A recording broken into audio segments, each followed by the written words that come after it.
നമ്മൾ പുറമേ നോക്കുമ്പോൾ ഒന്നും കാണാത്ത പലരുടെയും ആത്മഹത്യയുടെ കാരണങ്ങൾ ഇതായിരിക്കും. ജീവിതത്തിൽ എറണാകുളം ജനറൽ ഹോസ്പിറ്റലിൽ വർക്ക് ചെയ്യുമ്പം ഞങ്ങൾക്ക് അന്ന് സൈക്കാട്രിസ്റ്റ് ആണെങ്കിലും ഡ്യൂട്ടിയിൽ പോസ്റ്റ്മോർട്ടം ഒക്കെ ചെയ്യണം. ഒരു പ്രമാദമായ ഒരു വലിയ പേരെടുത്ത ഒരു വക്കീലിൻ്റെ ഒരു മകൻ, അദ്ദേഹം വക്കീൽ എൻ്റെ പേഷ്യൻ്റാണ്.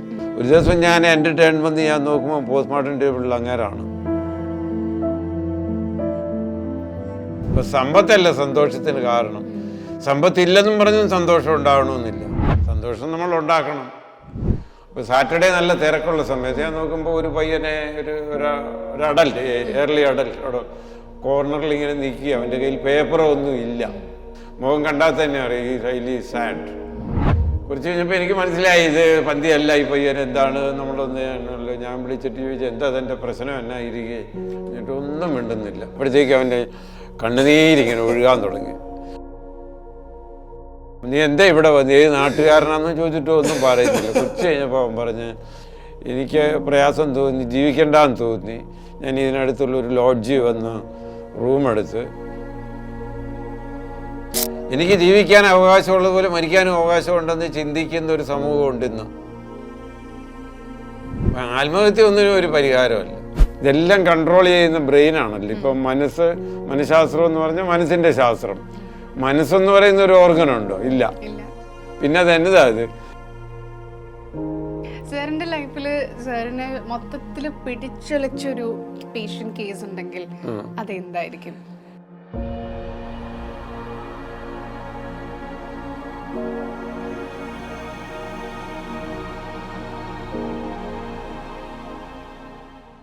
കേരളത്തിനെ കുറിച്ച് നമ്മൾ പറയുമ്പോൾ എപ്പോഴും നമ്മൾ പല ആർട്ടിക്കിൾസിലും വായിച്ചിട്ടുള്ളൊരു കാര്യമാണ് ഹൈ ഓൺ ലിറ്ററസി റേറ്റ് എന്ന് പറയുന്നത്. We are politically aware, socially active ആയിട്ടുള്ള ഒരു സ്ഥലം തന്നെയാണ്. പക്ഷേ ഇതേ സ്ഥലത്തുള്ള ആൾക്കാരാണ്, അല്ലെങ്കിൽ ഇതേ സ്ഥലത്തിലാണ് ഏറ്റവും കൂടുതൽ സ്യൂസൈഡ് റേറ്റ്സും ഡിപ്രഷനും വർക്ക് ലൈഫ് ബാലൻസ് ഒന്നും ഇല്ലാതെ സ്ട്രെസ് കാരണം ആൾക്കാർ കൂടുതൽ സഫിക്കേറ്റ് ആവുമെന്ന് നമ്മൾ കാണുന്നത്. സോ ഈ ഒരു വിഷയത്തിനെ കുറിച്ച് ഇന്ന് നമ്മളോട് പോഡ്കാസ്റ്റിൽ സംസാരിക്കാനായി we have a very special person with us. അദ്ദേഹത്തിന് തീർച്ചയായിട്ടും ഒരുപാട് വർഷത്തെ എക്സ്പീരിയൻസും ഒരുപാട് അവാർഡുകളൊക്കെ നേടിയിട്ടുള്ളൊരു വെരി പ്രൊഫഷണൽ എക്സ്പേർട്ട് ആയിട്ടുള്ളൊരു വ്യക്തിയാണ് doctor Thomas John, consultant psychiatrist, and he is also retired as the chief psychiatrist from നമ്മുടെ ഗവൺമെൻറ് ജനറൽ ഹോസ്പിറ്റൽ എറണാകുളം. പുള്ളി ഇപ്പോൾ നമ്മുടെ കൊച്ചി പേട്ടയിലൊരു പ്രൈവറ്റ് ക്ലിനിക്കും റൺ ചെയ്യുന്നുണ്ട്. സോ വെൽക്കം ടു വോ പോഡ്കാസ്റ്റ് സർ. നമ്മൾ സാറിനോടൊരു ചോദ്യം ചോദിച്ച് തുടങ്ങാമെന്ന് പറയുമ്പോൾ തന്നെ ഏറ്റവും ആദ്യമായിട്ട് ചോദിക്കേണ്ട കാര്യം സാറിൻ്റെ ഇനീഷ്യൽ ഡേയ്സ് ആണ്. അതായത് ഈ ഒരു കരിയർ സ്റ്റാർട്ട് ചെയ്ത സമയത്ത് ഒരു സൈക്കാട്രിസ്റ്റായിട്ട് ജോലി തുടങ്ങിയ ആ ഒരു കാലഘട്ടം, അവിടെ നിന്ന് നമുക്ക് തുടങ്ങാം. എന്തുകൊണ്ടാണ് സൈക്കാട്രി ചൂസ് ചെയ്യുന്നത്?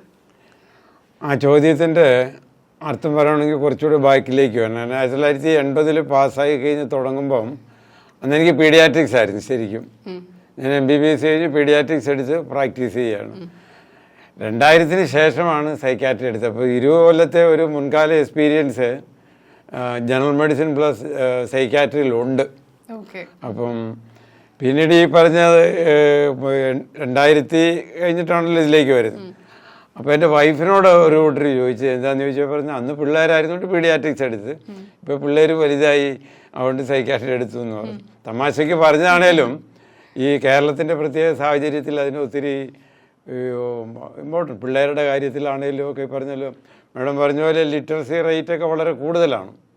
പക്ഷേ സൂയിസൈഡ് റേറ്റും അതുപോലെ തന്നെ കൂടുതലാണ്. അതൊരിക്കലും നമുക്ക് താതാത്മ്യം പ്രാപിക്കാൻ പറ്റത്തില്ല. എല്ലാ കാര്യങ്ങളിലും നമ്മൾ മുന്നോട്ട്. പക്ഷേ എന്തുകൊണ്ട് ഇതിങ്ങനെ വന്നു? അപ്പോൾ എവിടെയൊക്കെയോ കുറേ പ്രോബ്ലംസ് നമുക്കുണ്ട്. അപ്പം മാഡം ചോദിച്ചു വന്ന് തന്നെ ആദ്യകാലങ്ങളിലെ സൈക്കാട്രി കയറിയ പിന്നെയുള്ള എക്സ്പീരിയൻസ് ആദ്യകാലങ്ങളിൽ പ്രയാസം തന്നെയായിരുന്നു. കാര്യം വേറെ ഒരു അങ്ങ് പോയി അങ്ങ് എടുത്തു. എനിക്ക് കാര്യം ഹെൽത്ത് സർവീസിൽ ഇരിക്കുമ്പോൾ ഞങ്ങൾക്കൊരു സെക്കൻഡ് സ്പെഷ്യാലിറ്റി എടുക്കാം. അത് ആ സർവീസിലിരുന്ന് പഠിക്കും. സർവീസിലിരിക്കുന്ന ഒരു ഗവൺമെൻറ് സർവീസിൽ 2 അട്രാക്ഷൻ. ഒന്ന് പെൻഷൻ, നമ്മുടെ ജോലി കഴിഞ്ഞാലും നമുക്ക് നമ്മുടെ കാലശേഷം വരെ നമുക്ക് കിട്ടിക്കൊണ്ടിരിക്കും. ചിലർ പറയും ചുമ്മാ ഇരുന്ന് തിന്നുക എന്ന് പറയും. ഒരു പരിധിവരെ അത് ശരിയാണെന്ന് വേണം കണക്കാക്കാം. രണ്ടാമത് നമുക്കൊരു സ്റ്റഡിക്ക് ഒരു ഓപ്പർച്യൂണിറ്റി തരിക. അത് വേണേൽ യൂട്ടിലൈസ് ചെയ്യുക, അല്ലേ വേണ്ട. എനിക്കത് ഇഷ്ടമായിരുന്നു, അതുകൊണ്ട് എടുത്ത്. കൂടാതെ അതും കഴിഞ്ഞിട്ട് പിന്നെ ഞാൻ മഹാത്മാഗാന്ധി യൂണിവേഴ്സിറ്റിയിൽ പാർട്ട് ടൈം പോയി. ഈ വർക്കിനിടയ്ക്ക് തന്നെ പോയി MPhil എടുത്തു ഇൻ ബിഹേവിയറൽ മെഡിസിൻ. അത് ഞങ്ങളുടെ കരിയറുമായിട്ട് ഡയറക്റ്റ് ബന്ധമൊന്നുമില്ല. എങ്കിലും ഒരു റീഹാബിലിറ്റേഷൻ. നമ്മൾ വിചാരിക്കുന്നല്ലോ ഒത്തിരി പേര്, പ്രത്യേകിച്ച് പ്രായമായ പലർക്കും ഒരു ജോലി ചെയ്യാൻ പറ്റാതെ ദൈനംദിന കാര്യങ്ങളിൽ ഒന്ന് കുളിക്കാനോ അല്ലെങ്കിൽ ഒന്ന് ബ്രഷ് ചെയ്യാനോ ഒക്കെ പറ്റാത്ത ന്യൂറോ സൈക്കാട്രിക് പ്രോബ്ലംസ് ഉണ്ട്. ഇതെപ്പോഴും കമ്പൈൻഡ് ആയിട്ട്.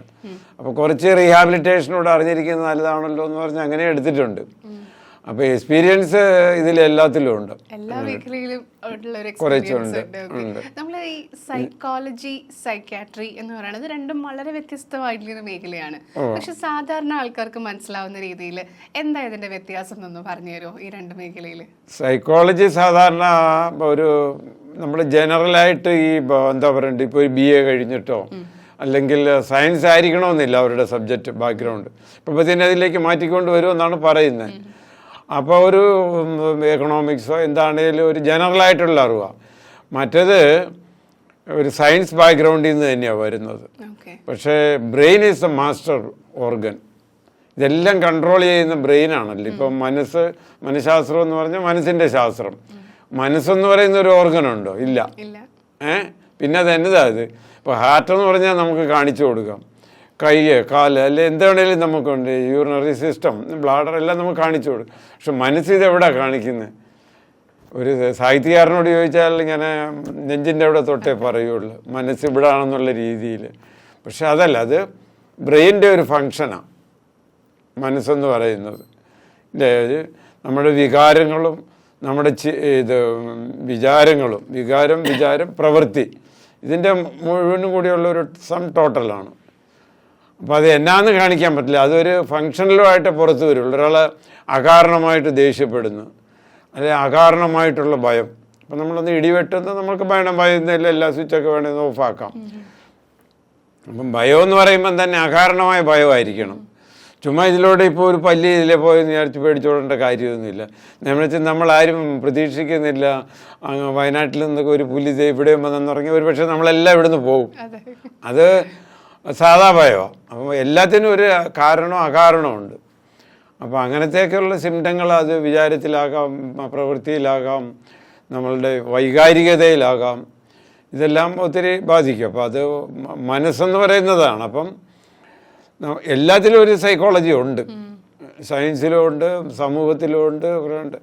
പക്ഷെ അതിനെ ഒരു ട്രീറ്റ്മെൻറ്റ് ലെവലിലേക്ക്, അത് മരുന്ന് കൊണ്ടോ മരുന്നില്ലാതെയോ ചികിത്സിക്കണമെങ്കിൽ ഒരു ബേസിക് ലെവല് ബ്രെയിൻ അല്ലെങ്കിൽ മനുഷ്യശാസ്ത്രം പഠിച്ചിരിക്കണം. അതുകൊണ്ടാണ് ആ ഒരു വ്യത്യാസമൊന്നും. ഇപ്പൊ ഒരു വ്യക്തി ഒരു സൈക്കോളജിസ്റ്റിനെ കാണാൻ പോകുന്നതും സൈക്കാട്രിസ്റ്റിനെ കാണാൻ പോകുന്നതും രണ്ട് കാരണങ്ങൾക്ക് വേണ്ടിയാണ്. അപ്പൊ അതിൽ ഏതൊരു ഡോക്ടറിനെ കാണണം നമ്മൾ എങ്ങനെ തീരുമാനിക്കണേ? അതാ എന്നോട് ചോദിച്ചു കഴിഞ്ഞാൽ അവർ തന്നെ ആദ്യം തീരുമാനിക്കട്ടെ. അതാണ് മനുഷ്യന് ഒത്തിരി സ്റ്റിഗ്മ ഉണ്ട് ഒരു സൈക്കാട്രിസ്റ്റിനെ കാണാൻ. കാര്യം മെഡിസിൻ ഞങ്ങളുടെ കയ്യിലാണല്ലോ ഇരിക്കുന്നത്. നമുക്കിപ്പോൾ ഒരു അനസ്തറ്റിസ്റ്റിനെ കാണാൻ നമുക്കറിയാം, ബോധം വഹിക്കുകയും കിടക്കുക, കൊടുത്ത് തിയേറ്റർ കഴിഞ്ഞ് ഇറങ്ങുമ്പോൾ ഭംഗിയായിട്ട് ഇറങ്ങി വരിക. അപ്പോൾ അതങ്ങനെയല്ലേ, ഞങ്ങളൊരു മെഡിസിൻ കൊടുക്കുമ്പോൾ ചിലപ്പോൾ ഇറങ്ങി പിറ്റേ ദിവസം. അതൊന്നും പ്രതീക്ഷിച്ചുകൊണ്ടല്ല വരുന്നെങ്കിൽ ആളുകൾക്ക് ഒരു വേറൊരു ധാരണയിലേക്ക് പോകത്തില്ല. പിന്നെ ഒരു സ്റ്റിഗ്മ പണ്ട് മുതലേ ഉണ്ട്. കാര്യം മാനസിക രോഗങ്ങൾ രണ്ട് ടൈപ്പാണ്. ഇൻറ്റേർണലൈസിങ്, ഡിപ്രഷൻ, ആങ്സൈറ്റി, ഇതൊക്കെ നമ്മൾ ഇൻറ്റേർണലൈസിങ് ആണ്. എക്സ്റ്റേണലൈസിങ് ആകുമ്പോൾ ഉണ്ടാക്കുക, ബഹളം ഉണ്ടാക്കുക, അല്ലെങ്കിൽ പോയി വിഭത്സരനായിട്ട് എഴുതി ഓടുക. അവരുടെ ആ മാനസികാവസ്ഥയിലും ചില ഹാലുസിനേഷൻസൊക്കെ ഉണ്ടാകും, ശരീര ശബ്ദങ്ങളൊക്കെ കേട്ട് അവരിറങ്ങി ഓടുക, അങ്ങനെയൊക്കെ എന്തെങ്കിലും, അല്ലെങ്കിൽ ആരെങ്കിലും എന്നെ കൊല്ലാൻ വരുന്നെന്നും പറഞ്ഞ് പേടിച്ച് ഓടുക. ഇതൊക്കെ ചിലപ്പോൾ കൺട്രോൾ ചെയ്യാൻ 1-2 മാസങ്ങൾ ചിലപ്പോൾ എടുക്കും. അപ്പോൾ ഈ ഒരു കാലഘട്ടത്തിൽ നമ്മൾ അങ്ങനെയുള്ള ഒരു രോഗിയെ കാണുമ്പം നമുക്ക് അക്സെപ്റ്റ് ചെയ്യാൻ പറ്റില്ല, മനുഷ്യൻ്റെ സാധാരണ ഒരു മനുഷ്യന്. പക്ഷെ അത് ഡീൽ ചെയ്യാൻ ഞങ്ങൾക്കേ പറ്റുള്ളൂ, ഒരു സൈക്കോളജിസ്റ്റിന് പറ്റില്ല. അപ്പോൾ എന്നോട് ചോദിച്ചു കഴിഞ്ഞാൽ ചെറിയ കാര്യങ്ങളിൽ അവരോട് ഡിസ്കസ് ചെയ്തിട്ട് ആരെ കാണണമെന്ന് ചോദിക്കുന്നതിന് തെറ്റില്ല. ഞങ്ങൾക്കിലോട്ട് വന്നു കഴിഞ്ഞാൽ തെറ്റൊന്നുമില്ല. ഇപ്പോൾ ഒരുമാതിരിപ്പെട്ടവരൊക്കെ ചാടി കയറി മരുന്ന് സ്റ്റാർട്ട് ചെയ്ത് കൊടുക്കേണ്ടതാണല്ലേ കൊടുക്കുകയുള്ളൂ. അങ്ങനത്തെ ഒരു ലെവലിലെത്തി. കാര്യം മനുഷ്യന് ആ ഒരു ബോധം കൂടി ആയി. എനിക്ക് തോന്നുന്നു ഇപ്പോഴും ഇപ്പോഴാണ് കൂടുതൽ ആൾക്കാർക്ക് ഈ പറഞ്ഞ ഒരു ബോധം, ഒരു അവയർനെസ് വന്നു തുടങ്ങി. സൈക്കാട്രിസ്റ്റിനെ കാണുന്നത് വലിയൊരു പ്രശ്നമുള്ള ഒരു കാര്യമല്ല. നമുക്ക് ശരീരത്തിൽ എന്തെങ്കിലും ഒരു പ്രശ്നം വരുമ്പോൾ ഡോക്ടറെ കാണുന്ന പോലെ തന്നെയാണ് മനസ്സിലൊരു പ്രശ്നം വരുമ്പോൾ ഒരു ഡോക്ടറിനെ കാണുന്നത്. അത് ഇപ്പൊ വന്നതാണ്. പക്ഷെ പണ്ട് കുറച്ച് കാലങ്ങൾക്ക് മുന്നേ സൈക്കാട്രിസ്റ്റ് എന്ന് പറഞ്ഞാൽ ഭ്രാന്തിന്റെ ഡോക്ടർ എന്നാണ് പറഞ്ഞുകൊണ്ടിരുന്നത്. അപ്പൊ അങ്ങനെ ഒരു ടേം ഉപയോഗിക്കുമ്പോൾ നിങ്ങളുടെ ഒരു അപ്രോച്ച് എന്തായിരുന്നു ഒരു സൈക്കാട്രിസ്റ്റ് എന്നുള്ള നിലയിൽ? പറയത്തില്ല, അവനിതേ കണ്ടില്ല, വട്ടാണല്ലേ ഭ്രാന്താണെന്ന് പറയത്തില്ല. ആ ഒരു സ്റ്റിഗ്മ ആ വാക്കിലുണ്ട്. നമ്മൾ അത് തന്നെയാണ് അതിൻ്റെ കാരണം. നമ്മൾ ആ പറച്ചിൽ തന്നെ നിനക്ക് എന്ത് വട്ടായി ഇവനെ കാണിക്കുന്നതെന്ന് ചോദിക്കത്തില്ല. ഇവന് ജനപ്രതിനിധികൾ പോലും ഉപയോഗിക്കുന്നില്ല. അവരുടെ അവിടെ പറഞ്ഞവർക്ക് അങ്ങേർക്ക് ചികിത്സ കൊടുക്കണം, പ്രതിപക്ഷം ഭരണപക്ഷം പ്രതിപക്ഷത്തിനെയൊക്കെ അത് അവരുടെ അസംബ്ലി എവിടെ ആണേലും അങ്ങനെ പറഞ്ഞ് അഭിസംബോധന ചെയ്യുന്നത് ഒരു. അപ്പോൾ അങ്ങനെ അങ്ങ് ക്രിട്ടിസൈസ് ചെയ്യുകയാണ്. അപ്പോൾ ഒരു സ്റ്റിഗ്മ അവിടെ കൊടുക്കുകയാണ്. പക്ഷെ ഇപ്പം പിന്നെ ഇത് മാറി വന്നുകൊണ്ടിരിക്കുകയാണ് നല്ല രീതിയിൽ എന്ന് പറയാനൊക്കത്തില്ല. ഇപ്പോഴും അവരൊക്കെ അതൊക്കെ തന്നെ ഉപയോഗിക്കുന്നു. അതങ്ങനെ അല്ലെങ്കിൽ പണ്ടാണ്ട് പറഞ്ഞൊക്കെ ആ വാക്ക് ഉപയോഗിച്ചാൽ ശരിക്കും പറഞ്ഞാൽ ഇപ്പോൾ ഈ മെൻ്റൽ ഹെൽത്ത് ആക്ട് വന്നേ പിന്നെ ഹ്യൂമൻ റൈറ്റ്സിനെ പറ്റി ഒത്തിരി അവയർനെസ് വന്നേ പിന്നെ അങ്ങനെ ഉപയോഗിച്ചു കഴിഞ്ഞാൽ ഇപ്പോൾ നമുക്ക് വേണമെങ്കിൽ കേസെടുപ്പിക്കാം. മനുഷ്യാവകാശ ലംഘനമാണ്. പക്ഷെ അതിനൊന്നും ആരും മുതിരത്തില്ല. അങ്ങനെ കൊടുക്കാനാണ് ഒത്തിരി ഉണ്ടല്ലോ എന്ന് വിചാരിക്കും. ഈ രണ്ട് ജനറേഷൻ നമ്മൾ എടുത്ത് നോക്കുകയാണെങ്കിൽ കുറച്ചൊരു പഴയ ജനറേഷൻ, അതായത് ഇപ്പോൾ പഴയെന്ന് പറഞ്ഞാൽ കുറച്ച് പ്രായം മുതിർന്ന സാറിന്റെ പോലത്തെ ജനറേഷനും ഇപ്പോൾ യങ്ങർ ആയിട്ടുള്ള ജനറേഷനും, ഈ രണ്ട് ജനറേഷനും മെന്റൽ ഹെൽത്തിനെ എങ്ങനെയാണ് കാണുന്നത് എന്ന് നിങ്ങളുടെ ഒരു ഒബ്സർവേഷനിൽ എന്താണ് പറയാനുള്ളത്? പഴയ ജനറേഷൻ ശരിക്കും പറഞ്ഞ പോലെ സ്റ്റിഗ്മ കൂടുതലായിരുന്നു. അത് വന്ന് ഒളിച്ചു വയ്ക്കുക, പിന്നെ മനുഷ്യന് ഇതെന്തോ കൂടോത്രം ചെയ്തതാണ്, അല്ലെങ്കിൽ അതിൻ്റെ ഒരു ആരെങ്കിലുമൊക്കെ അങ്ങനെയൊക്കെ ഉള്ള ചിന്തകളായിരുന്നു കൂടുതൽ. അപ്പോൾ ആ രീതിയിൽ ചരട് കെട്ടിക്കുക അങ്ങനെയൊക്കെ ഉള്ളൂ ഒത്തിരി ആ കാലഘട്ടങ്ങളിലൊക്കെ ഉള്ളു. ഇപ്പോൾ അതൊക്കെ മാറി. ഇപ്പം മരുന്ന് കഴിക്കണമെന്നറിയാം. കുറേയൊക്കെ മനുഷ്യൻ്റെ ആ കാര്യങ്ങളിൽ ഒത്തിരി മാറ്റം വന്നിട്ടുണ്ട്. സയൻറ്റിഫിക് അപ്രോച്ച് ഇപ്പോൾ ഉണ്ട്, ഇല്ലെന്ന് പറയാനൊക്കെ ഇല്ല. പക്ഷെ അത് പരിപൂർണമല്ല. ഇപ്പോൾ ഒരു ഉദാഹരണം പറഞ്ഞു കഴിഞ്ഞാൽ സൈക്കാട്രിയുടെ ഒരു ലെവൽ കഴിഞ്ഞാൽ അത് റെസിസ്റ്റൻറ്റ് ഡിപ്രഷൻ അല്ലെങ്കിൽ റെസിസ്റ്റൻറ്റ് ബൈപോളാർ അങ്ങനെ ഒരു ലെവൽ മെഡിസിൻ കഴിഞ്ഞ് പോകുന്നതിനൊക്കെ ഈ ഇലക്ട്രോ കൺവൾസീവ് തെറാപ്പി അല്ലെങ്കിൽ ECT അല്ലെങ്കിൽ സാധാരണക്കാരൻ പറയുന്ന ഷോക്ക് തെറാപ്പി എന്നൊക്കെ പറയുന്നത് ഒരു കാഠിന്യമായിട്ടാണ് കണ്ടുകൊണ്ടിരുന്നത്. പക്ഷേ ഇന്നിപ്പോൾ അത് വളരെ ലളിതമാണ്. ചെറുകൂടെയൊക്കെ മനുഷ്യൻ അക്സെപ്റ്റ് ചെയ്ത് തുടങ്ങി. അനസ്തീഷ്യ കെയർ ഓഫ് കൊടുക്കുന്നു, പോയി കിടക്കുന്ന രോഗി എഴുന്നേറ്റ് വരുമ്പോൾ ഞാൻ നേരത്തെ ഒരു സർജറി ആളെ കണ്ടേച്ച് വരുന്ന പോലെയുള്ള വ്യത്യാസത്തിലൊക്കെ അത് ആ മോഡിഫൈഡ് ECT എന്നാന്ന് പറഞ്ഞ് അതൊക്കെ അങ്ങോട്ട് ഇംപ്ലിമെൻ്റ് ചെയ്യുന്നത് എന്ന് വെച്ചാൽ മനുഷ്യൻ്റെ മനുഷ്യാവകാശങ്ങളെല്ലാം പ്രൊട്ടക്റ്റ് ചെയ്തുകൊണ്ട് കൊടുക്കാൻ തുടങ്ങിക്കഴിഞ്ഞപ്പം അക്സെപ്റ്റൻസ് കൂടുന്നുണ്ട്, ഇല്ലെന്ന് പറയാനൊക്കത്തില്ല. അതുകൊണ്ട് പഴയതുപോലെയല്ല. ഇപ്പോൾ ഈവൻ എറണാകുളം സിറ്റിക്കകത്തുള്ള ഹോസ്പിറ്റലിൽ പോലും പണ്ടൊരു ഇലക്ട്രോ കൺവൾസീവ് തെറാപ്പി അല്ലെങ്കിൽ സാധാരണക്കാരൻ പറഞ്ഞ് ഷോക്ക് കൊടുക്കണമെങ്കിൽ ചില റിമോട്ട് റൂറൽ ഏരിയാസിലൊക്കെ ചില ഹോസ്പിറ്റൽ അവിടെ ചെന്ന് കണ്ടാൽ തന്നെ നമുക്കൊരു ഭയാനകമായ ഒരു അവസ്ഥയായിരുന്നു. അതിൽ നിന്നൊക്കെ ഒത്തിരി മാറി ഇന്ന് ഒത്തിരി വ്യത്യാസങ്ങളുണ്ട്. ഈ നമ്മൾ പറയാറില്ലേ, നമ്മൾ ഡെയിലി ചെയ്യുന്ന പല കാര്യങ്ങളും നമ്മൾ പോലും അറിയാതെ നമ്മുടെ മെൻ്റൽ ഹെൽത്തിനെ ബാധിക്കുന്നുണ്ട്. നമ്മളിത് അവെയർ അല്ലെന്ന് പറയും. സാധാരണക്കാരായ ഞങ്ങളെപ്പോലെയുള്ള ആൾക്കാർ ഡെയിലി ചെയ്യുന്ന എന്തൊക്കെ ഹാബിറ്റ്സ് ആണ് നമ്മുടെ മെൻ്റൽ ഹെൽത്തിനെ ബാധിക്കുന്നത്? ഒരു മനുഷ്യനോട് സംസാരിക്കുമ്പോൾ അയാളുടെ കണ്ണിൽ നോക്കി സംസാരിക്കാതെ ഫോണിൽ നോക്കി സംസാരിക്കണം. ഒരു 5 പേരൊരു ചായക്കടയിൽ പോയി ചായ കുടിക്കുകയാണെങ്കിൽ പണ്ടൊക്കെ ആണെങ്കിൽ കവലയിൽ പോയി 4 പേര് കൂടി ഇരുന്ന് സംസാരിക്കും. ഇപ്പൊ ആ 4 പേരുടെ കയ്യിൽ ഒരു മൊബൈൽ ഫോൺ ഉണ്ട്, ആരും മുഖത്ത് നോക്കി സംസാരിക്കുന്നില്ല. അപ്പൊ ഇതൊക്കെ നമ്മൾ പോലും അറിയാതെ നമ്മുടെ മെൻ്റൽ ഹെൽത്തിനെ ബാധിക്കുന്നില്ലേ? തീർച്ചയായിട്ടും ഉണ്ട്. നമ്മളെല്ലാത്തിനും ഒരു പരിധി വയ്ക്കണം. കണ്ടേക്കുക, അത്യാവശ്യത്തിന് കാണുക, വയ്ക്കുക, അത്രയും മതിയെന്ന് വയ്ക്കുക. ഞാൻ പലപ്പോഴും ഈ ഇപ്പോഴത്തെ നമ്മൾ മെട്രോയിലൊക്കെ കയറി യാത്ര ചെയ്യുമ്പോൾ ഞാൻ നോക്കുമ്പോൾ എല്ലാവരുടെയും ഉള്ളിലുണ്ട്. അപ്പം ആണുങ്ങളെക്കാളും കൂടുതൽ ഇപ്പോൾ സ്ത്രീകളുടെ ഇല്ല. അപ്പോൾ ഞാൻ ആലോചിക്കുക എന്തോരം മാറ്റങ്ങൾ വന്നു. അപ്പോൾ അതൊരു വളരെ ഒരു കൺട്രോൾ ചെയ്ത് ഉപയോഗിക്കേണ്ട ഒരു സാധനം തന്നെയാണ് ഗാഡ്ജറ്റ്സ്. അത് എന്തോ ആയിക്കോട്ടെ, അത് ഒരുപക്ഷെ നമുക്ക് എൻ്റർടൈൻമെൻറ്റ് അതിനകത്തുണ്ടായിരിക്കാം. ഇതുപോലെയുള്ള നല്ല പോഡ്കാസ്റ്റുകൾ കേട്ടുകൊണ്ടിരിക്കുകയായിരിക്കാം, അല്ല ആത്മീയത ഇഷ്ടമുള്ളവർക്ക് അത് കേട്ടുകൊണ്ടിരിക്കുകയായിരിക്കാം. പക്ഷെ അതിൽ തന്നെ നമ്മൾ അങ്ങോട്ട് ഒരു അഡിക്ഷൻ ലെവലിലേക്ക് പോകണ്ട. നമ്മൾ ബാലൻസ് ചെയ്ത് പോകണം. ഫാമിലി ലൈഫിലേക്ക് ഇരിക്കുന്നതിന് ഈക്വൽ ഇമ്പോർട്ടൻസ് കൊടുക്കണം. ഒത്തിരി ഫാമിലിയിലുള്ള പ്രോബ്ലംസ് ഇപ്പം ഞാൻ പറഞ്ഞല്ലോ, നമ്മൾ ഈ ഫാമിലി കോർട്ടിലൊക്കെ ചെന്ന് കഴിഞ്ഞാൽ it is increasing day by day. അതിൻ്റെയൊക്കെ വെറും ഒരു തെറ്റിദ്ധാരണകളാണ് കൂടുതൽ. ഒരു പരസ്പരം മനസ്സിലാക്കാതെയും ഇതും മൊബൈലിൻ്റെ മിസ്യൂസും ഒക്കെ ഒത്തിരി ഉണ്ട്. കഴിഞ്ഞ ദിവസം ഞാനൊരു പേപ്പറിൽ കണ്ട നീ വാലന്റൈൻസ് ഡേ പോലെ തന്നെ ഒരു ഭാര്യയും ഭർത്താവും 2 സൈഡിലേക്ക് ഇരുന്ന മൊബൈൽ നോക്കുക, പക്ഷെ മോളിൽ ഇരുന്നുകൊണ്ട് ഇങ്ങനെ ആ ലവ് മെസ്സേജസ് ഇങ്ങനെ വന്നിട്ട് അതല്ല കേൾക്കുന്നത്. അപ്പം അവർക്ക് അത് അപ്പോഴും ഈ പറഞ്ഞവർക്ക് മൊബൈലിൽ എന്താണ് കാണണം, അതാണ് മൊബൈലിൽ വാലന്റൈൻസ് ഡേയിലെ, പക്ഷെ അവർക്ക് വരുന്ന മെസ്സേജ് ആയിരിക്കും. അപ്പോൾ എത്രത്തോളം സിൻസിയറിറ്റി ഉണ്ടെന്ന് എനിക്ക് തോന്നിയില്ല. ഇതൊക്കെ കണ്ട് ഹായ് ഒരു ബർത്ത്ഡേ ആണെങ്കിലും ഒന്ന് വിഷ് ചെയ്യാത്രേ ഉള്ളൂ, അല്ല ഒരു അതിനകത്തൊരു ആത്മാർത്ഥതയോടുകൂടിയാണെന്ന് എനിക്ക് തോന്നുന്നില്ല. നമ്മളെ കുറേയൊക്കെ സാഹചര്യം അങ്ങനെ ആവുന്നതുകൊണ്ടായിരിക്കും. ചിലപ്പോൾ പണ്ടത്തേക്കാളും ഇപ്പോഴത്തെ യങ്സ്റ്റേഴ്സിലുള്ള വിവാഹ ജീവിതത്തിൽ ഡിവോഴ്സ് റേറ്റ് കൂടി വരുന്നു എന്ന് പറയുന്നു. അതും സൈക്കാട്രി ആയിട്ട് എന്തെങ്കിലും ഒരു കണക്ഷൻ ഉണ്ടോ? സൈക്കാട്രിക് ഇൽനെസ്സിനേക്കാളും കൂടുതലും ഈഗോ ക്ലാഷൊക്കെയാണ് കൂടുതലും. രണ്ടുപേരും 2 കൾച്ചറിൽ വരുന്നു. പിന്നെ ഈ പറയുന്ന കണക്ക് ഫാമിലി ലൈഫ് എന്ന് പറഞ്ഞ ഒരു അഡ്ജസ്റ്റ്മെൻറ്റാണ്. ഒരു എത്രത്തോളം എനിക്ക് ടോളറേറ്റ് ചെയ്യാൻ പറ്റുമെങ്കിൽ എനിക്ക് ജീവിച്ചു പോകാം. ജീവിതത്തിൽ ഒത്തിരി അനുഭവങ്ങളുണ്ട്, പ്രത്യേകിച്ച് ഈ മെൻ്റൽ ഇൽനെസ്സൊക്കെ ആയി ഒരാൾക്ക് ഡെവലപ്പ് ചെയ്ത് കൊണ്ടുവരുമ്പോൾ മറ്റേ ആൾക്ക് എത്രത്തോളം അത് അംഗീകരിക്കാൻ പറ്റും. കല്യാണത്തിന് മുമ്പ് ഒരു പ്രശ്നം ഉണ്ടായിരിക്കില്ല, കല്യാണം കഴിഞ്ഞിട്ടായിരിക്കും ചിലപ്പോൾ ഒരു ബൈപോളാറോ ഇത് വരുന്നത്. എനിക്ക് ഈയിടെ വന്നു കഴിഞ്ഞാൽ ഇപ്പോൾ വളരെ റീസെൻ്റായിട്ട് ഒരു പെൺകുട്ടി ഞാൻ ജനറൽ ഹോസ്പിറ്റലിൽ ഇരുന്നപ്പോൾ കണ്ടിട്ടുള്ളതാന്ന് പറഞ്ഞവരെ കണ്ടപ്പോൾ എനിക്ക് മനസ്സിലായി. 10 കൊല്ലം കഴിഞ്ഞ് പിന്നെ ഇപ്പോൾ എൻ്റെ അടുക്ക് വന്നൊരു, അപ്പോൾ അവൻ്റെ കംപ്ലയിൻറ്റ് എന്നാന്ന് ചോദിച്ചു കഴിഞ്ഞാൽ ഞാനിപ്പോൾ ഇങ്ങനെ കൊണ്ടുപോയി കഴിഞ്ഞാൽ ഇന്നത്തെ കാലത്ത് വിളി പറഞ്ഞ് എനിക്ക് കുഴപ്പമൊന്നുമില്ല, ഇയാൾ എന്നെ രോഗിയാക്കുകയാണ്, അതാണ് ഇതാണ് എന്നൊക്കെ പറയുകയാണ്. ഞാൻ പറഞ്ഞാൽ എൻ്റെ അമ്മയോടൊക്കെ പറയില്ല, അവരാരും അംഗീകരിക്കുന്നില്ല. അമ്മയുടേതായ രീതിയിൽ, ബ്രദറിൻ്റെതായ രീതിയിൽ അപ്പനെ മരിച്ചും പോയി. അപ്പോൾ ഈ ശരിക്കും പറഞ്ഞാൽ അവനൊരു ഡൈലമയില്ല.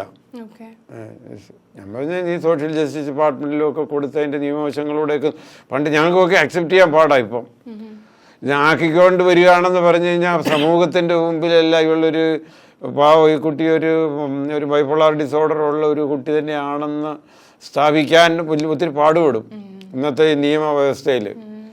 അതൊരു വലിയ ഒരു പതറ്റിക്കായിട്ട് തോന്നുന്നു. അങ്ങനെ ചില ആണുങ്ങൾ, പെണ്ണുങ്ങൾക്കത് അത്രയും ബാധിക്കുന്നില്ല. കാര്യം സൊസൈറ്റി എപ്പോഴും സ്ത്രീപീഡനമാണല്ലോ കൂടുതൽ കാണുന്നതും അംഗീകരിക്കുന്നതും. ഒരു ലോ പോലും ഒരുപക്ഷെ അതിന് തിരിവ് വരുമായിരിക്കും ഇനി. ഇപ്പോൾ ആളുകൾക്ക് തിരിച്ച് ഇടയ്ക്കൊക്കെ നമുക്ക് കേൾക്കാമല്ലോ ഇത് മനഃപൂർവ്വം മാനിപ്പുലേറ്റ് ചെയ്യുന്നതാണെന്ന്. ഞാൻ പക്ഷേ ഒരു സർട്ടിഫിക്കറ്റ് കൊടുത്ത് റിസൾട്ടെല്ലാം വെച്ച് ഞാൻ ഇത്ര വർഷം ഒരു ജനറൽ ഹോസ്പിറ്റലിൽ ഇന്ന അസുഖത്തിന് കണ്ടിട്ടുള്ളതാണ്. ഞാൻ പറഞ്ഞത് നിങ്ങൾ 2 പേര് ക്ലിനിക്കൽ സൈക്കോളജിസ്റ്റുകളെയും സൈക്കാട്രിസ്റ്റിനെയൊക്കെ ഒന്ന് കണ്ട് എടുക്കുക, ഒന്നും വരത്തില്ല. ഞാൻ പറഞ്ഞ് എങ്ങനെയെങ്കിലും ചെയ്യും. ഭാഗ്യത്തിൻ്റെ മകനെ കൂടെ നിൽക്കും. ഞാൻ ചോദിച്ചു മോനെ നിനക്ക് എന്താ തോന്നുന്നു ഇതാന്ന്. അപ്പം ഞാൻ ഇത് ഈ വേറെ വെച്ച് ഒരു ചെസ്റ്റ് പെയിനാണ്, ഇങ്ങനെ ഈ ഒരു വിഷമമുണ്ടോ? ഞങ്ങളെ അലട്ടുന്നതും അതാ, ട്രീറ്റ് ചെയ്യാനായിട്ട് ഏറ്റവും കൂടുതൽ ജോലി സങ്കീർണമാക്കുന്ന ചില കാര്യങ്ങളെന്ന് പറഞ്ഞില്ലേ അത്. അപ്പം അതൊക്കെയാണ് അതിനകത്ത് പറഞ്ഞത്. ഇൽനെസ് വന്നു കഴിയുമ്പോഴും മറ്റുള്ള ഇൽനെസ് പോലെ തന്നെ ഇത് കാണാൻ പഠിക്കണം. ഏത് അസുഖത്തിനും ഒരു 10 to 15% നമുക്ക് അൺകൺട്രോൾഡായിട്ട് പോകും. ഇപ്പോൾ ഡയബറ്റിക് തന്നെ എടുത്ത് എത്ര പേര് കൺട്രോളായി പോകാത്തവരും ഇല്ലേ? നമുക്കറിയാം എന്തെല്ലാം മരുന്ന് കഴിച്ചിട്ടും അവർക്ക് ഒരുപക്ഷെ അവസാനം ആംപ്യൂട്ടേറ്റ് ചെയ്യുമ്പോഴായിരിക്കും അൺകൺട്രോൾ ഡയബറ്റിക്. അവരുടെ ജീവിതശൈലിയൊക്കെ അവർ കൺട്രോൾ ചെയ്യാനും പറ്റില്ല. അത് മെൻ്റൽ ഇൽനെസ്സിനും ഉണ്ട്, അതിൽ കൂടുതലൊന്നുമില്ല. അപ്പോൾ ഇതെല്ലാം ഒന്ന് മനസ്സിലാക്കി ഈ ഒരു അസുഖം വന്നു കഴിയുമ്പോഴാണ് ഈ പാട്. ഒന്നുകിൽ ഭർത്താവിനാണ് വരുന്നെങ്കിൽ അവൻ്റെ വീട്ടുകാരും, ഭാര്യയ്ക്കാണ് വരുന്നെങ്കിൽ അവളുടെ വീട്ടുകാരും ഒന്ന് സപ്പോർട്ടീവായിട്ട് നിന്ന് കഴിഞ്ഞാൽ നല്ല ഔട്ട്കം ആയിരിക്കും. നമുക്ക് എങ്ങനെ തിരിച്ചറിയാൻ പറ്റുക ഒരാൾക്കൊരു ബൈപോളാർ ഡിസോർഡർ ഉണ്ട് എന്നുണ്ടെങ്കിൽ അതെങ്ങനെ ബൈപോളാർ ആണെന്ന് മനസ്സിലാക്കാൻ പറ്റുന്നത്? അത് ആ ലെവലിൽ ചോദിച്ചു കഴിഞ്ഞാൽ അതൊരു സൈക്കാട്രിസ്റ്റിന്റെ ലെവലിൽ നിന്ന് പഠിപ്പിക്കേണ്ടി വരും. നമ്മളിപ്പോ ഒരു സൈക്കാട്രിസ്റ്റിനെ അപ്രോച്ച് ചെയ്യണം അല്ലെങ്കിൽ ഡോക്ടറിനെ വന്ന് കൺസൾട്ട് ചെയ്യണമെങ്കിൽ നമുക്കൊരു തോന്നലുണ്ടാവണമല്ലോ, എനിക്കിനി ഇത് ബൈപോളാർ ആണോ? അങ്ങനെ തോന്നണമെങ്കിലുള്ളൊരു കാരണം എന്തായിരിക്കും? അത് നല്ലൊരു ചോദ്യമാണ്. കാര്യം ഇപ്പം ഞങ്ങൾക്ക് ഒരു എക്സ്റേ എടുത്ത് കാണിക്കാനൊന്നുമില്ല. ഞങ്ങൾക്ക് എല്ലാം ഈ ഒരു എക്സ്ക്ലൂഷൻ ഡയഗ്നോസിസ്. ഇത് എനിക്കൊരു ബുദ്ധിമുട്ടുണ്ട്, എൻ്റെ ഒരു ഇതുകൊണ്ട് എനിക്കോ അല്ലെങ്കിൽ സമൂഹത്തിന്, whether there is a distress to me or I am distressing the public. ഇപ്പോൾ എനിക്ക് ബൈപോളാർ പിടിച്ചു, അതിന് ബൈപോളാർ എന്ന് പറയുന്ന വാക്ക് എന്നെ പൊളാരിറ്റി ചേഞ്ച് ചെയ്യുക. ഡിപ്രഷനിലേക്കും പോകാം, മാനിയേക്കും പോകും. ഡിപ്രസീവ് ആണെന്നൊരു എനിക്ക് ഭയങ്കര ഹെവിനെസ് ആയിരിക്കും. ഞാൻ ഐ നീഡ് ട്രീറ്റ്മെൻറ്റ് എന്ന് പറയും. അപ്പം ഭർത്താവ് എന്ത് പറയും, അല്ലെങ്കിൽ എൻ്റെ ഭാര്യ എന്ത് പറയും, നിങ്ങൾക്ക് എന്തിൻ്റെ കുഴപ്പം, നിങ്ങളെ കണ്ടിട്ട് ഒരു കുഴപ്പമില്ല, നിങ്ങളുടെ തോന്നില്ല എന്ന് പറയും. സ്വാഭാവികമാണ്. അപ്പോൾ ഒരു ഡിപ്രസീവ് പേഷ്യൻ്റ് റിപ്പോർട്ട് ചെയ്യും, നേരെ മറിച്ച് ഇച്ചിരി എലേറ്റഡായി മാനിയ ഫില്ലിലേക്ക് പോകുന്ന റിപ്പോർട്ട് ചെയ്ത് എനിക്ക് കുഴപ്പമൊന്നുമില്ല. I am more happy now. പറയും മറ്റുള്ളവർക്ക് ആ പ്രശ്നമെന്ന് പറയും. അപ്പം but I am distressing or disturbing all my family setup. രാത്രിയിൽ ഉറങ്ങത്തില്ല, ചുമ്മാ അങ്ങോട്ടും ഇങ്ങോട്ടും നടക്കുന്നു, പിള്ളേരെ പഠിപ്പിക്കുന്നില്ല, ആ പാടെ രാത്രിയിൽ 10 മണി 12 മണിക്ക് എഴുന്നേറ്റിരുന്ന് ഉറക്ക ഗാനങ്ങൾ പാടുന്ന അത് കാണുമ്പോൾ ആർക്കാ ബുദ്ധിമുട്ട്? നാട്ടുകാർക്ക് മനസ്സിലാവും എനിക്കെന്തോ തകരാറുണ്ടെന്ന്. തിരിച്ച് ഞാൻ ഡിപ്രസീവ് ഫേസിലേക്ക് പോവുകയാണെങ്കിലോ എനിക്ക് അസുഖമുണ്ട്, മരുന്ന് വേണമെന്ന് പറയും. പക്ഷെ ആക്ച്വലി കൂടുതൽ രണ്ടും ട്രീറ്റ് ചെയ്യണം. ഡിപ്രസീവ് ഫേസിലേക്കാണ് സാധാരണ സൂയിസൈഡിലേക്ക് പോകാൻ സാധ്യത. മാനിക് ഫേസിൽ അതില്ല. ബിക്കോസ് ഞാൻ മൂഡ് കൂടി ഞാൻ എലേറ്റഡായിട്ട് നിൽക്കുക. I think I am more energetic. അപ്പോൾ അതുകൊണ്ടാണ് ചിലർ ഈ പൊളാരിറ്റി ചേഞ്ച് ചെയ്യുമ്പം, പ്രത്യേകിച്ച് ചില തൊഴിൽ ബിസിനസ്സിലൊക്കെ ഇരിക്കുന്നവർ നല്ല മൂഡിൽ ബൈപോളാറിൻ്റെ ഹൈയിൽ അവർ കൊണ്ടുപോയി ഇഷ്ടം പോലെ ഇൻവെസ്റ്റ് ചെയ്യും. പിന്നെ ഈ ബോഡിയിലെ സെറോട്ടോണിനും ബ്രെയിനിലെ അങ്ങനെയുള്ള കെമിക്കൽസ്, ന്യൂറോ കെമിക്കൽസ് എല്ലാം കുറഞ്ഞ് ഡിപ്രഷനിലേക്ക് പോകുമ്പോൾ ശ്രദ്ധിക്കുന്നില്ല, നഷ്ടം ആപ്പാട് ചെയ്ത്. അതുപോലെ ഈ പൊളാരിറ്റി ചെയ്യുന്നതുകൊണ്ട് ഒത്തിരി ഫൈനാൻഷ്യൽ ക്രൈസിസ് ഒത്തിരി പേർക്കുണ്ട്. അതവർ ശ്രദ്ധിക്കുകയില്ല, അതവർക്ക് ഇഷ്ടവുമില്ല. മാനിക് ഫേസിൽ വരുമ്പോൾ ഇവരെ ഒന്ന് മെഡിസിൻ കൊടുത്തൊന്ന് കൺട്രോൾ ചെയ്തെന്നൊക്കെയാന്ന് പറഞ്ഞ് ഇവർ കഴിക്കുകയില്ല. അവരെ സംബന്ധിച്ചിടത്തോളം എനിക്ക് എന്തിൻ്റെ ആവശ്യം? നമുക്ക് എത്ര നേരം പറയാനൊക്കെ, വീട്ടുകാർക്ക് പറയാനൊക്കെ, നമുക്ക് ചുമ്മാ ഒന്ന് പറയാനൊക്കില്ല. മനുഷ്യൻ്റെ സ്വാതന്ത്ര്യങ്ങൾ കൂടി വരുന്നിടത്തോളം നമുക്ക് നമ്മുടെ പാർട്ട്ണറാണേ അല്ലെങ്കിൽ നമ്മുടെ സ്പൗസാണേ പോലും നമുക്ക് നിയന്ത്രിക്കാൻ ലിമിറ്റേഷൻസ് ഉണ്ട്, മക്കളെ പോലും ഒക്കെ. പഴയ ഒരു തലമുറ അങ്ങനെയല്ല, കഴിയിടാന്ന് പറഞ്ഞാൽ കഴിക്കും അച്ഛനോ അമ്മയോ. ഇന്ന് അതൊക്കെ അങ്ങ് പോയി. ആ ഒരു എക്സ്റ്റൻഡഡ് സോഷ്യൽ ഫാമിലി സെറ്റപ്പൊക്കെ അങ്ങ് മാറിയില്ല. അതുകൊണ്ട് നമ്പർ ഓഫ് ട്രീറ്റ്മെൻറ്റ് ഇനി അങ്ങ് കുറയും. ജസ്റ്റ് US അല്ലെങ്കിൽ ഡെവലപ്ഡ് നേഷൻസിലോ പോലെ ഈ ഹോംലെസ് എന്നൊക്കെ പറയുന്ന അവർ പറയുന്നത്, അത് വാണ്ടറിങ് മെൻ്റലി ഇൽ പേഷ്യൻസ് ഇനി ഇവിടെ കൂടും. പിന്നെ ഒത്തിരി എപ്പോഴും ഉണ്ട്, പക്ഷെ ഒത്തിരി സ്ഥാപനങ്ങൾ അവിടെ എവിടെയൊക്കെ ഇങ്ങനെയുള്ളവരെ എടുക്കാനൊക്കെ ഉള്ളത് കൊണ്ട് നമുക്കറിയത്തില്ല. മോർ ദാൻ 100 ഇനി സിറ്റിക്കകത്ത് തന്നെ 100-150 ഉണ്ട്. ഈ പണ്ട് കാലത്തിനേക്കാൾ കൂടുതൽ ഇപ്പോൾ ഈ ആങ്സൈറ്റി, ഡിപ്രഷൻ ഇങ്ങനെയുള്ള വാക്കുകൾ പലപ്പോഴും കോമൺ ആയിട്ട് നമ്മൾ കേൾക്കാറുണ്ട്. ഈവൻ ചെറിയ കുട്ടിക്ക് പോലും ഒരു കുറച്ച് വിഷമം വരികയാണെങ്കിൽ തോന്നും എനിക്ക് ചിലപ്പോൾ ഡിപ്രഷൻ ആയിരിക്കും, കാരണം എൻ്റെ ചേട്ടനോ ചേച്ചിയോ അങ്ങനെ പറഞ്ഞ് ഞാൻ കേട്ടിട്ടുണ്ട്. അപ്പോൾ ഈ വിഷമം വന്നിരിക്കുന്ന ഒരു അവസ്ഥയും ഡിപ്രഷനും തമ്മിൽ നമുക്ക് എങ്ങനെയാ വ്യത്യാസം പറയാൻ പറ്റുക? സ്ഥായിയായി നിൽക്കണം. നമുക്കിപ്പോൾ പെട്ടെന്നൊരു അതിപ്പോൾ ഉദാഹരണമായിട്ട് ഒരു വീട്ടിൽ വളരെ ക്ലോസ് റിലേറ്റീവ്, നമ്മുടെ അച്ഛനമ്മ അല്ലെ വളരെ വേണ്ടപ്പെട്ട ഒരു മരണം ഉണ്ടായിക്കഴിഞ്ഞാൽ നമുക്ക് ഒരു ബിറൈവ്മെൻറ്റ് പീരീഡ് ഉണ്ട്. ഒരു 3 മാസം വരെ നമുക്ക് വേണേൽ ആ സങ്കടം നിൽക്കാം സ്വാഭാവികമായിട്ട്. അത് കഴിഞ്ഞിട്ടും അത് എക്സ്റ്റെൻഡ് ചെയ്യുകയാണെങ്കിൽ നമുക്കതിനെ ഒരു ഡിപ്രഷനിലേക്ക് പോവുകയാണെന്ന് വിചാരിക്കണം. നമ്മളത് ശ്രദ്ധിച്ച് നോക്കി. ആദ്യത്തെ ഒരു നമ്മുടെ കൂട്ടുകാരോ അല്ല നമ്മുടെ റിലേറ്റീവ്സോ ഫ്രണ്ട്സോ ഒക്കെ നമുക്കൊരു മരണം ഉണ്ടെങ്കിൽ നമ്മുടെ കൂടെ വന്ന് താമസിക്കും ഒരു സപ്പോർട്ടിനാണ്. കാര്യം നമ്മുടെ വേണ്ടപ്പെട്ടവരാ മരിച്ചെങ്കിൽ ആ മുറിയിലോട്ട് കയറുമ്പം തന്നെ നമുക്ക് സങ്കടം, അവിടെ ആളുണ്ടല്ലോ എന്ന് തോന്നും. അപ്പോൾ അങ്ങനെ എല്ലാത്തിനും അങ്ങനെ ഒരു പീരീഡ് വെച്ചിട്ടുണ്ട്. ഇൻ ജനറൽ ഒരു ലോ മോഡ് ഒരു 2 ആഴ്ചയിൽ കൂടുതൽ പെർസിസ്റ്റ് ചെയ്യുകയാണെങ്കിൽ we have to think of that something wrong with my organ brain, some chemical disturbance is going on. എന്തൊക്കെയോ എൻ്റെ ബ്രെയിനിൽ സംഭവിക്കുന്നുണ്ട്, ഇത് നമുക്ക് ട്രീറ്റ് ചെയ്യണമെന്ന് വിചാരിക്കും. ഈ ഡിപ്രഷനല്ലേ മാനിയ ട്രീറ്റ് ചെയ്താലുള്ള ഗുണം എന്നാന്ന് വെച്ച് കഴിഞ്ഞാൽ ഈ സ്ട്രെസ്സുമായിട്ട് നടക്കുമ്പോൾ ഒരുപക്ഷെ നമുക്ക് ഡയബറ്റിക് പ്രോണാണ്, ഡയബറ്റിക് ഡെവലപ്പ് ചെയ്യും, BP ചിലപ്പോൾ കൂടും, മൾട്ടിപ്പിൾ സൊമാറ്റിക് സിംറ്റംസ്, ശാരീരിക വേദനകൾ. ചില ആളുകൾ മുട്ടുവേദന, നടുവേദന എന്നിങ്ങനെ മാറി മാറി പറഞ്ഞു കഴിയുമ്പോൾ കുഴപ്പമൊന്നും ഇല്ലയെന്ന് പറഞ്ഞു കഴിഞ്ഞാൽ തന്നെ ചില ഫിസിഷ്യൻസിന് അറിയാം ഇതൊരു. പിന്നെ എങ്ങനെ പറഞ്ഞ് വിടുമെന്ന് അവർക്കൊരു വൈക്ലഭ്യമുണ്ട്. നിങ്ങളൊരു സൈക്കാട്രിസ്റ്റിനെ കാണിച്ചുകൂടെ എന്ന്. പക്ഷെ ഇപ്പോൾ അത് മാറി വരുന്നുണ്ട്, ഒന്ന് ചോദിക്കുന്നവരുണ്ട്. കാര്യം പെയിൻ്റെയും ഈ ആങ്സൈറ്റിയുടെയും അതിൻ്റെ എല്ലാം പാത്വേ ഒന്നാണ്, നമ്മൾ അറിയിക്കുന്നതും തിരിച്ചു പോകുന്നു. അതുകൊണ്ടാണ് ഇതൊക്കെ തമ്മിൽ ഒരു ലിങ്ക്. ബ്രെയിനിലാണല്ലോ ഇതെല്ലാം നടക്കുന്നത്. ബ്രെയിനിൻ്റെ ഒരു പർട്ടിക്കുലർ ഏരിയാസ് കുറേ കെമിക്കൽസിൻ്റെയും കളികളാണ് ഇതെല്ലാം. അപ്പം അങ്ങനെ ആ മാഡത്തിന് ആൻസർ ഈ എന്തെങ്കിലും ഒരു മെന്റൽ ഹെൽത്തിന് ഒരു ഡോക്ടറിനെ കാണിക്കും, ആ ഡോക്ടർ കുറച്ച് മരുന്ന് തരും. പക്ഷെ പല ആൾക്കാർക്കും ആ മരുന്ന് കഴിക്കാൻ ഭയങ്കര പേടിയാണ്. കാരണം മരുന്ന് കഴിക്കുന്ന സമയത്ത് മേ ബി ആ ഒരു സ്ഥിതിക്ക് ഒന്നും ആശ്വാസം ഉണ്ടാവാം, പക്ഷെ എഗെയിൻ അത് സ്റ്റോപ്പ് ചെയ്ത് കഴിയുമ്പോൾ വീണ്ടും അതൊരു പ്രശ്നമാകുമോ എന്നുള്ളൊരു ചിന്ത വരാം. അല്ലെങ്കിൽ ഒരുപാട് നാൾ ഈ സൈക്കാട്രിക് മെഡിസിൻസ് കഴിക്കുന്നത് നമ്മുടെ ശരീരത്തിനെ വേറെ എന്തെങ്കിലും രീതിയിൽ എഫക്റ്റ് ചെയ്യുമോ എന്നുള്ളൊരു പേടി ഉണ്ടാവും. അപ്പം ഇതൊരു തെറ്റിദ്ധാരണയാണോ അതോ ശരിക്കും അത് തന്നെയാണോ അവസ്ഥ? അതെ, എന്നാന്ന് പറയാം, നമ്മളുടെ ഒരു കൾച്ചർ ഇത് ഞങ്ങളെ പഠിപ്പിക്കുന്നത് സ്റ്റാർട്ട് ലോ, കുറേശ്ശെ കൂട്ടി ഞാനൊരു 50 മില്ലി ഒരു ടാബ്ലറ്റ് ഒരു മനുഷ്യന് കൊടുക്കാൻ ഉദ്ദേശിക്കുന്നെങ്കിൽ സ്റ്റാർട്ടിൽ ഒരു ക്വാർട്ടർ ഒരു 12.5 വെച്ച് കൊടുക്കുക. ചിലപ്പോൾ അതിനൊന്നും ഏൽക്കുകയല്ലായിരിക്കും. ഇതിങ്ങനെ ലാഡർ പാൽ പോറ്റുമ്പോൾ കൂട്ടി കുറയ്ക്കുകയും അതുപോലെ തന്നെ ടൈറ്റർ ഓഫ് ആണ് കുറച്ച് കൊണ്ടിരാമെങ്കിൽ ഈ വിഡ്രോവൽ സിംറ്റംസ് ഉണ്ടാകത്തില്ല. ചാടി ഒരു മാസം കഴിക്കാൻ പറയും, പിന്നെ ഒന്ന് പോയി കാണണ്ടേ, സാമ്പത്തിക ബുദ്ധിമുട്ടുകൾ, ടൈമില്ലായ്മ, ഇതൊക്കെ. പക്ഷേ ഇപ്പം ഞങ്ങൾക്ക് ഒരു ഗുണമുള്ളതെന്ന് വെച്ചാൽ വീഡിയോ കോൺഫറൻസിങ്ങും കോവിഡ് കഴിഞ്ഞാൽ പിന്നെ കുറച്ചൊക്കെ ആക്കിയിട്ടുണ്ട്. കുറേയൊക്കെ ഞങ്ങൾക്ക് ചെയ്യാം. കാര്യം ഞങ്ങളെ സംബന്ധിച്ചിടത്തോളം പേഷ്യൻസിനെ ഒരു മറ്റുള്ളവരെ പോലെ ഒരു എക്സാം ചെയ്യേണ്ട അത്ര ഇത് വരുന്നില്ലല്ലോ.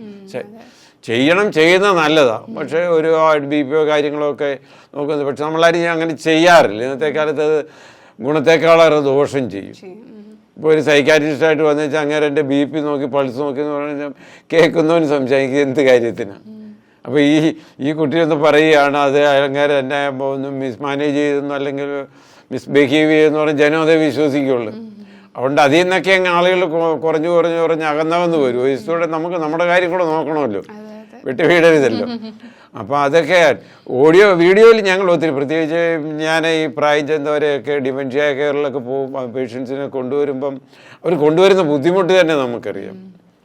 ചിലപ്പോൾ മക്കളൊക്കെ അത് ലീവ് എടുത്തുമൊക്കെ ആയിരിക്കും. ഞാൻ ഒരു പ്രാവശ്യം വന്നപ്പോൾ എനിക്ക് നിങ്ങളെ ഒരു സെറ്റപ്പ് മനസ്സിലായല്ലോ. ഇതിനകത്ത് മിസ്മാനേജ്മെൻ്റ് ഒന്നുമില്ല. ഒരു അതൊക്കെ ഒത്തിരി സ്വത്തടിച്ചെടുക്കാനോ 3-4 പിള്ളേരുണ്ടെങ്കിൽ അവർ തമ്മിലുള്ള ഇൻറ്റേർണൽ പ്രോബ്ലംസൊക്കെ ഉണ്ട്. ഇതിനൊക്കെ നമ്മളും ആവശ്യമില്ലാതെ ഒരു വ്യക്തി കോടതിയിലേക്ക് കയറേണ്ടി വരുന്ന സിറ്റുവേഷൻ വന്ന് നമുക്കതൊരു ബുദ്ധിമുട്ടല്ലേ, സഹായിക്കാൻ പോയിട്ട്. അങ്ങനത്തെ ഒരു ഇഷ്യൂ ഞങ്ങളുടെ തൊഴിലുണ്ട്. ഞാൻ അതാ ചോദിക്കാൻ വന്നേ, ഒരുപാട് പേരുടെ കഥകൾ കേൾക്കുകയാണ്, പല രീതിയിലുള്ള കഥയാണ്. ചിലതൊന്നും നമ്മൾ കേൾക്കുമ്പോൾ നമുക്ക് 2 ദിവസം എടുക്കും അതൊന്ന് റിക്കവർ ആയി വരാൻ. അപ്പൊ ഇത്രയും ബുദ്ധിമുട്ടുള്ള കഥകൾ ആൾക്കാരുടെ കേൾക്കുമ്പോൾ സാറിന്റെ പേഴ്സണൽ മെന്റൽ ഹെൽത്ത് എങ്ങനെയാണ് സാർ മാനേജ് ചെയ്യുന്നത്? അതൊരു ചോദ്യം തന്നെയാണ്. ഇത് പണ്ടാരണ്ട് പറഞ്ഞതുപോലെ നമ്മൾ അവിടെ നിന്ന് ഇറങ്ങി കഴിയുമ്പോൾ അതങ്ങ് വിട്ടേക്കണം. പക്ഷേ നമ്മുടെ ചീഫ് സെക്രട്ടറി അയക്കുന്ന വകുപ്പോൾ ഒരിക്കലും ഒരു ലേഖനം എഴുതിയിട്ടുണ്ട്. സൈക്കാട്രിസ്റ്റ് ഒന്നും അല്ല, ഒരു IAS ഉദ്യോഗസ്ഥനല്ലേ.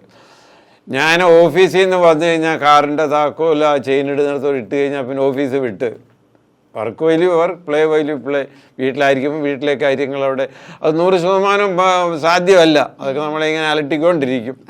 പ്രത്യേകിച്ച് ഞങ്ങൾ ഫോൺ കോൾ വരുന്നതും ഒക്കെ വരുമ്പം എന്നെ സംബന്ധിച്ചിടത്തോളം ഇപ്പം ഞാൻ ഒരു പോസ്റ്റ് കോവിഡ് പീരീഡിൽ വർക്ക് ലോഡൊക്കെ ഒത്തിരി അങ്ങ് കുറച്ച് IP ഒക്കെ വളരെ നേരത്തെ കണ്ടും ഒക്കെ എന്നാലും സാധിക്കുന്നെങ്കിൽ ഒരു എക്സസൈസിന് ആരെങ്കിലും ഒക്കെ ഏൽപ്പിക്കും. അതല്ല ഒരു അഭിപ്രായം ചോദിക്കാൻ വന്നതാന്ന് പറയാൻ ഇറ്റ്സ് ഓക്കെ. അങ്ങനെയൊക്കെ കാണാം. ചിലപ്പോൾ ദൂരെ നിന്നൊക്കെ വരുന്നത്. കഴിഞ്ഞ ദിവസം കാലിക്കറ്റിൽ നിന്നൊക്കെ വന്നിട്ട് പിന്നെ ഡോക്ടർ ഒന്ന് കണ്ടു ഒരു സെക്കൻഡ് ഒപ്പീനിയൻ ചോദിച്ചിട്ട് പോകാൻ വേണ്ടി മാത്രമേ ഉള്ളൂ എന്നൊക്കെ പറഞ്ഞ് വരുന്നവരുണ്ട്. അങ്ങനെയൊക്കെ ഉള്ളതുമൊക്കെ നമ്മൾ എടുക്കും. അങ്ങനെയൊക്കെ ഉള്ളത് IP ഒക്കെ അവർ തിരിച്ചവിടെ തന്നെ കാണിക്കുക, അങ്ങനെ അങ്ങ് ട്രീറ്റ്മെൻറ്റ് പോട്ടെ. ഇതാണ് ഈ മാഡം ഇപ്പോൾ ചോദിച്ച പോലെ ഒരു ക്രോണിസിറ്റി ഈ ഇൽനെസ്സിനുണ്ട്. അതായത് നമ്മളിങ്ങനെ കണ്ടാൽ മതി. ഒരു എല്ലാ കാര്യത്തിനും ഒരു ബയോ സൈക്കോ സോഷ്യൽ മോഡൽ എന്ന് പറയും. ഇപ്പം അതിന് നമുക്കൊരു ഇൽനെസ്സുമായിട്ട് വേണമെങ്കിൽ ഒന്ന് കമ്പയർ. ഇപ്പം നമുക്കൊരു ടൈഫോയിഡ് ഒരുത്തിന് വരുന്നു, വളരെ സിമ്പിൾ. അതിനൊരു ഏജൻ്റ് ഉണ്ട്, ടൈഫോയിഡിൻ്റെ അണുണ്ട്, ഒരു ഹോസ്റ്റ് ഉണ്ട്, അത് വരുന്ന വ്യക്തി, ഒരു എൻവയോൺമെൻ്റ് ഉണ്ട്. അത് നമ്മൾ ആ ടൈഫോയിഡിൻ്റെ ആ അണു കിടക്കുന്നതിനകത്ത് വളർന്നൊക്കെ നിൽക്കുകയാണെങ്കിൽ ഏതിൻ്റെ ഹോസ്റ്റ് എൻവയോൺമെൻറ്റ്, അത് ബോഡിയിൽ ഇതെല്ലാം കൂടെ ആണെങ്കിലേ ടൈഫോയിഡ് വരുള്ളൂ. അല്ലാതെ ഞാനും ഒരു ഗ്ലാസ് വെള്ളം ടൈഫോയിഡ് ഇരുന്ന് കുടിക്കുന്നു, മാഡവും കുടിക്കുന്നു, എനിക്ക് വന്നു മാഡത്തിന് വന്നില്ല, അതൊക്കെ സംഭവിക്കാം. എൻ്റെ ആ ബയോളജിക്കൽ ഇത് വെച്ചായിരിക്കാം ചിലപ്പോൾ വന്നു. അപ്പോൾ ഇറ്റ് ഈസ് എ ട്രയാഡാണ്, interaction of these 3 things. Mental ഇൽനെസ്സും അതുപോലെ ഒരു ബയോളജിക്കൽ ബാക്ക്ഗ്രൗണ്ട് ഉണ്ട്, ഒരു ജനറ്റിക് വൾണറബിലിറ്റി ഉണ്ട്. അത് നമ്മൾ സ്വയം മനസ്സിലാക്കിയാൽ മതി. എൻ്റെ പേരൻസിനൊക്കെ എങ്ങനെ ആയിരുന്നു, ആങ്സൈറ്റി ഉള്ളവരായിരുന്നോ, അങ്ങനെയൊക്കെ കുറേ മനസ്സിലാക്കും. Biological, psychological and social aspects. അതുകൊണ്ടാണല്ലോ നല്ലൊരു സോഷ്യൽ സപ്പോർട്ട് ഉണ്ടെങ്കിൽ തന്നെ നമുക്കൊരു, അതുകൊണ്ട് ഞാൻ നേരത്തെ പറഞ്ഞതുപോലെ ഭാര്യയ്ക്ക് വരുമ്പം അവളുടെ വീട്ടുകാരുടെ ഒരു സപ്പോർട്ടില്ലെങ്കിൽ എങ്ങനെയാണ് അവർ പറയും കുഴപ്പമൊന്നുമില്ല. അത് ഒന്നുകിലും മകളെ ഇനി ഒരു അസുഖക്കാരുത്തിയാന്നും ബ്രാൻഡ് ചെയ്യാൻ താല്പര്യമില്ലാഞ്ഞിട്ടായിരിക്കാം. മനുഷ്യൻ ഇച്ചിരൂടെയൊക്കെ ഓപ്പൺനെസ്സും കുറച്ചുകൂടെയൊക്കെ ഉള്ള കാര്യമുള്ളതുപോലെ പറയാനും ഒക്കെ തയ്യാറാണെങ്കിൽ മെൻ്റൽ ഹെൽത്ത് ട്രീറ്റ്മെൻറ്റും മെൻ്റൽ ഹെൽത്ത് ഇച്ചിരൂടെയൊക്കെ ഇമ്പ്രൂവ് ചെയ്യും. പിന്നെ സ്ട്രെസ്സിൻ്റെ കാര്യം, സ്ട്രെസ് എന്ന് പറഞ്ഞാൽ നമ്മുടെ ജോലി നമ്മൾ സ്ട്രെസ്സായിട്ട് കാണരുത്. അങ്ങനെയാണെങ്കിൽ നമ്മളതിന് ഫിറ്റല്ല. ഇപ്പോൾ ഇന്ത്യയിൽ നമ്മുടെ രാജ്യത്തിൻ്റെ ഏറ്റവും പ്രധാനമായ സ്ഥാനത്തിരിക്കുന്നത് പ്രൈം മിനിസ്റ്റർ ആയിരിക്കുമല്ലോ. അദ്ദേഹത്തിന് എന്തെല്ലാം കാര്യങ്ങൾ അറിയണം, ഈ രാജ്യത്തെ കാര്യങ്ങളും എല്ലാ സ്റ്റേറ്റിലും അറിയണം, ഇൻ്റർനാഷണൽ റിലേഷൻഷിപ്പ്, ഇതെല്ലാം ഒന്ന് ശരിയായിക്കൊണ്ടിരിക്കുമ്പോഴാണ് ചിലപ്പോൾ ആ കൺട്രി ആയിട്ടുള്ള ഡിപ്ലോമസി തെറ്റാൻ പോകുന്നത്. ഇതെല്ലാം ശാന്തമായി കൈകാര്യം ചെയ്യാൻ പറ്റുന്നില്ലെങ്കിൽ ആ കസേരയ്ക്ക് പറ്റിയ ആളല്ല. അത് അപ്പം തൊഴിലല്ല പ്രശ്നം, തൊഴിലിനെ നമ്മളെങ്ങനെ കാണുന്നു, എങ്ങനെ എടുക്കുന്നു, ഇതെല്ലാം അതിൻ്റെ വഴിക്ക് അങ്ങ് പോകും. Somebody is there to control me, അങ്ങനത്തെ ഒരു വിശ്വാസം ഉണ്ടെങ്കിൽ അതനുസരിച്ച് അങ്ങ് പോട്ടെ. ആ വിശ്വാസത്തിൽ പിന്നെ ഞാൻ പറഞ്ഞു കഴിഞ്ഞാൽ ഈശ്വര വിശ്വാസം ഉള്ളവർക്ക് മാത്രമല്ല അല്ലാത്തവർക്കും ഒരു ഇതുണ്ടല്ലോ, ഈശ്വര വിശ്വാസവർക്ക് ട്രസ്റ്റ് ഇൻ ഗോഡ്, ഇതങ്ങനെ അങ്ങ് നടന്നു പോയിക്കോളും. പിന്നെ ഇത് കമ്മ്യൂണിക്കേഷൻ ഗ്യാപ്പ് എന്നൊക്കെ ചിലർ പറയും. അത് ഈ മൊറാബിയനൊക്കെ പറയുന്നതനുസരിച്ച് ആളുകളുടെ വിചാരം നമ്മൾ ഓട്ടത്തിലിരുന്ന് സംസാരിച്ച് കഴിഞ്ഞാലൊക്കെ തീരുമെന്ന് കാര്യം ചിലപ്പോൾ കൂടുകയുള്ളൂ. പുള്ളി പറയുന്ന മൗനമാണ്, മൗനം പാലിക്കേണ്ടടുത്ത് മൗനം പാലിക്കുന്നതാണ് ഏറ്റവും വലിയ കമ്മ്യൂണിക്കേഷൻ. നമ്മളുടെ വാക്കിന് 10% യൂസേ ഉള്ളൂ.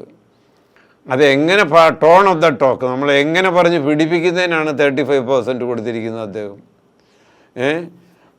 ബാക്കി മുഴുവൻ മിണ്ടാതിരിക്കുന്നില്ല. മിണ്ടാതിരിക്കാൻ നമ്മൾ പഠിക്കണം. മിണ്ടാതിരിക്കേണ്ട സ്ഥലത്ത്, സംസാരിക്കേണ്ട സ്ഥലത്ത് സംസാരിക്കാനും പഠിക്കണം. അത് ഇപ്പം നമ്മൾ വെറുതെ അങ്ങോട്ടും ഇങ്ങോട്ടും പറഞ്ഞ് ഇതേ ആവുള്ളൂ എന്ന് ചോദിച്ചാൽ ബെറ്റർ ടു കീപ് ക്വയറ്റ്. അത് പ്രത്യേകിച്ച് മാനേജ്മെൻറ്റ് ലെവലിലേക്ക് അത് ഒത്തിരി ആപ്ലിക്കബിളാണ്. അത് നമ്മൾ ഇന്നത്തെ കാലത്ത് അല്ലെങ്കിൽ ഒരു സ്റ്റാഫിനെയൊക്കെ മാനേജ് ചെയ്തുകൊണ്ട് പോകാനൊക്കെ പ്രയാസമായിരിക്കും. അപ്പോൾ ഞാൻ 5000-10,000 സ്റ്റാഫുകളുള്ളവരെങ്ങനെ മാനേജ് ചെയ്യുന്നു? അവർക്ക് ഇച്ചിരൂടെ ഒരു സിസ്റ്റം ഉണ്ട്. പക്ഷെ എന്നാലും ആ സംസാരിക്കേണ്ട രീതിയിൽ അങ്ങനെയൊക്കെ അങ്ങ് പോയാലേ അതൊരു കൊലാബറേറ്റീവായിട്ട് അങ്ങ് പോവുള്ളൂ.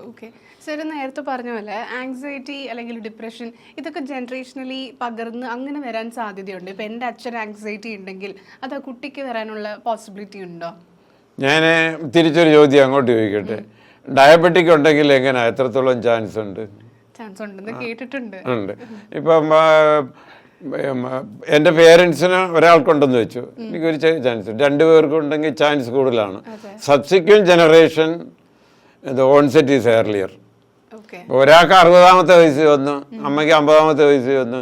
എനിക്ക് ചിലപ്പോൾ ഇതാണെങ്കിൽ വരണമെന്ന് നിർബന്ധമില്ല, 40 വയസ്സിൽ വരാം. അപ്പം ഞാനത് സൂക്ഷിക്കുക. അത് ഹാർട്ട് അറ്റാക്ക് എല്ലാ അസുഖത്തിനും, ഈവൻ അതിൽ കൂടുതൽ ഒട്ടുമില്ല ഇതിന്, മെൻ്റൽ ഇൽനെസ്സിന്. പക്ഷെ അങ്ങനെ ബ്രാൻഡ് ചെയ്ത് വെച്ചിരിക്കുന്നതേ ഉള്ളൂ. മറ്റേത് അസുഖത്തിനും ഉള്ള ആ ഒരു ജനറ്റിക് വൾണറബിലിറ്റിയെ ഇതിനുള്ളൂ. പക്കാ ജനറ്റിക് ഡിസീസുകൾ വേറെയുണ്ട്. ഇപ്പോൾ ഹീമോഫീലിയ അങ്ങനെയുള്ളതൊക്കെ ആ പെർട്ടിക്കുലർ ജീനിങ് ഇറങ്ങുന്നുണ്ട്.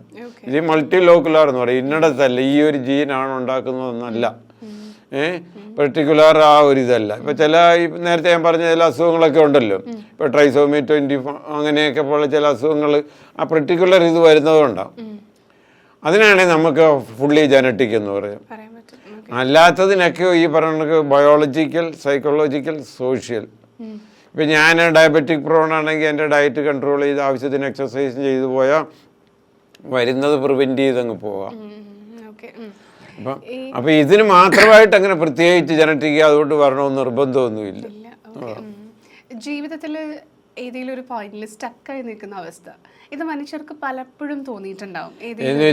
എന്താ ജോബാണോ ഉദ്ദേശിക്കുന്നത്? ഏത് വേണമാവല്ലോ, ചിലപ്പോൾ പേഴ്സണൽ റീസൺ കാരണമായിരിക്കാം, ജോലി കാരണമായിരിക്കാം. പക്ഷെ ഇനി ഞാൻ മുന്നോട്ട് എന്ത് ചെയ്യും, അല്ലെങ്കിൽ എന്റെ കാര്യങ്ങൾ എന്താ ശരിയാവാത്ത എന്ന് പലർക്കും തോന്നുന്നുണ്ടാവാം. അപ്പൊ ഇങ്ങനെ ഒരു തോന്നൽ വരുന്ന ഒരു വ്യക്തി മെന്റലി അടുത്ത എന്ത് സ്റ്റെപ്പാണ് എടുക്കേണ്ടത്, എന്ത് കാര്യം ചെയ്താണ് മുന്നോട്ട് പോവേണ്ടത്? വളരെ സിമ്പിളാണ്, ശാന്തമായിരിക്കുക. എന്നും എല്ലാം എൻ്റെ കയ്യിലൊന്നും അല്ലല്ലോ. നമ്മുടെ പ്രശ്നങ്ങൾ പലതും തീരുന്നത് സമയമാണ്. Time is the best healer എന്ന് പറയത്തില്ല. ഇപ്പം ഒരു അഭിപ്രായ വ്യത്യാസം മാഡത്തിന് വേറൊരു ഇതേ പ്രായത്തിലുള്ള ഒരാളോടുണ്ട്, കുറച്ച് നാളിരുന്ന് കണ്ടാതിരുന്ന് കഴിഞ്ഞ് കഴിഞ്ഞാൽ മനസ്സിലാവും ഇത് ഇത്രയൊക്കെ ഉള്ളെന്ന്. പിന്നെ കാണുമ്പോൾ ചിലപ്പം ആ പ്രയാസങ്ങളൊക്കെ അങ്ങ് മാറും. Time is the best healer എല്ലാത്തിനും. ഇങ്ങനെയുള്ള ചെറിയ ഒരു പക്ക ഇൽനെസ്സിനെ പറ്റിയല്ല ഞാൻ പറയുന്നത്, മാഡം ഇങ്ങനെയുള്ള ചെറിയ ദൈനംദിന ജീവിതത്തിലെ സോഷ്യൽ ആസ്പെക്ട്സിലുള്ള കാര്യങ്ങളല്ലേ പറയും. അത് കാലം അതെല്ലാം ഒക്കെ അങ്ങ് മായ്ക്കും. സാറിന്റെ ലൈഫിൽ സാറിനെ മൊത്തത്തിൽ പിടിച്ചുലച്ചൊരു പേഷ്യന്റ് കേസ് ഉണ്ടെങ്കിൽ അതെന്തായിരിക്കും? എൻ്റെ ഈ സൈക്കാട്രിക് പ്രാക്ടീസിൽ സന്തോഷം തന്ന നിമിഷങ്ങളുമുണ്ട്, പ്രയാസങ്ങൾ തന്നതുമുണ്ട്. പ്രയാസങ്ങൾ തന്നത് ഒരുപക്ഷെ നമ്മൾ ട്രീറ്റ് ചെയ്തുകൊണ്ടിരുന്ന ആളുകളുടെ വളരെ കൃത്യമായിട്ട് പറഞ്ഞു കഴിഞ്ഞാൽ GH എറണാകുളം ജനറൽ ഹോസ്പിറ്റലിൽ വർക്ക് ചെയ്യുമ്പം ഞങ്ങൾക്ക് അന്ന് സൈക്കാട്രിസ്റ്റ് ആണെങ്കിലും ഡ്യൂട്ടിയിൽ പോസ്റ്റ്മോർട്ടം ഒക്കെ ചെയ്യണം. അങ്ങനെ ഒരു ഒത്തിരി പേരുണ്ട്. അപ്പോൾ അത് ഇപ്പം ഒരു പ്രമാദമായ ഒരു വലിയ പേരെടുത്ത ഒരു വക്കീലിൻ്റെ ഒരു മകൻ, അദ്ദേഹം വക്കീൽ എൻ്റെ പേഷ്യൻ്റാണ്, ഞാൻ കണ്ടിട്ടുണ്ട്. അങ്ങനെ എന്നെ കണ്ടാൽ മതി. ഒരു ദിവസം ഞാൻ എൻ്റെ ടേൺ വന്ന് ഞാൻ നോക്കുമ്പോൾ പോസ്റ്റ്മോർട്ടം ടേബിളിൽ അങ്ങേരാണ്. ഞാൻ ആ പാടെ ഒന്ന് പെട്ടെന്നൊന്നോ ഇത് പോയി നോക്കിയാൽ തുണിയിട്ട് കവർ ചെയ്തായിരിക്കുമല്ലോ ഇരിക്കുന്നത്. എൻ്റെ മുമ്പിൽ വെച്ച് അവരതങ്ങ് എടുക്കുന്നത്. ആ കവറിങ് മുകളിലൊരു ധോത്തി ഇങ്ങനെ ഇടുകയല്ലേ നമ്മൾ. അപ്പോൾ എനിക്ക് പേരുമൊക്കെ വെച്ച് നോക്കിയപ്പോൾ ഇത് ഞാൻ ട്രീറ്റ് ചെയ്യുന്നതൊക്കെ എനിക്ക് തന്നെ അങ്ങ് സ്റ്റക്കായി. പിന്നെ ഞാനത് ചെയ്യണമല്ലോ, ഒരു ആത്മാർത്ഥത്തോടുകൂടി അങ്ങ് ചെയ്ത് ഹാങ്ങിങ്. നമുക്ക് പിന്നെ അതിനകത്ത് വലിയ പ്രൂവിങ് ഒന്നുമില്ല.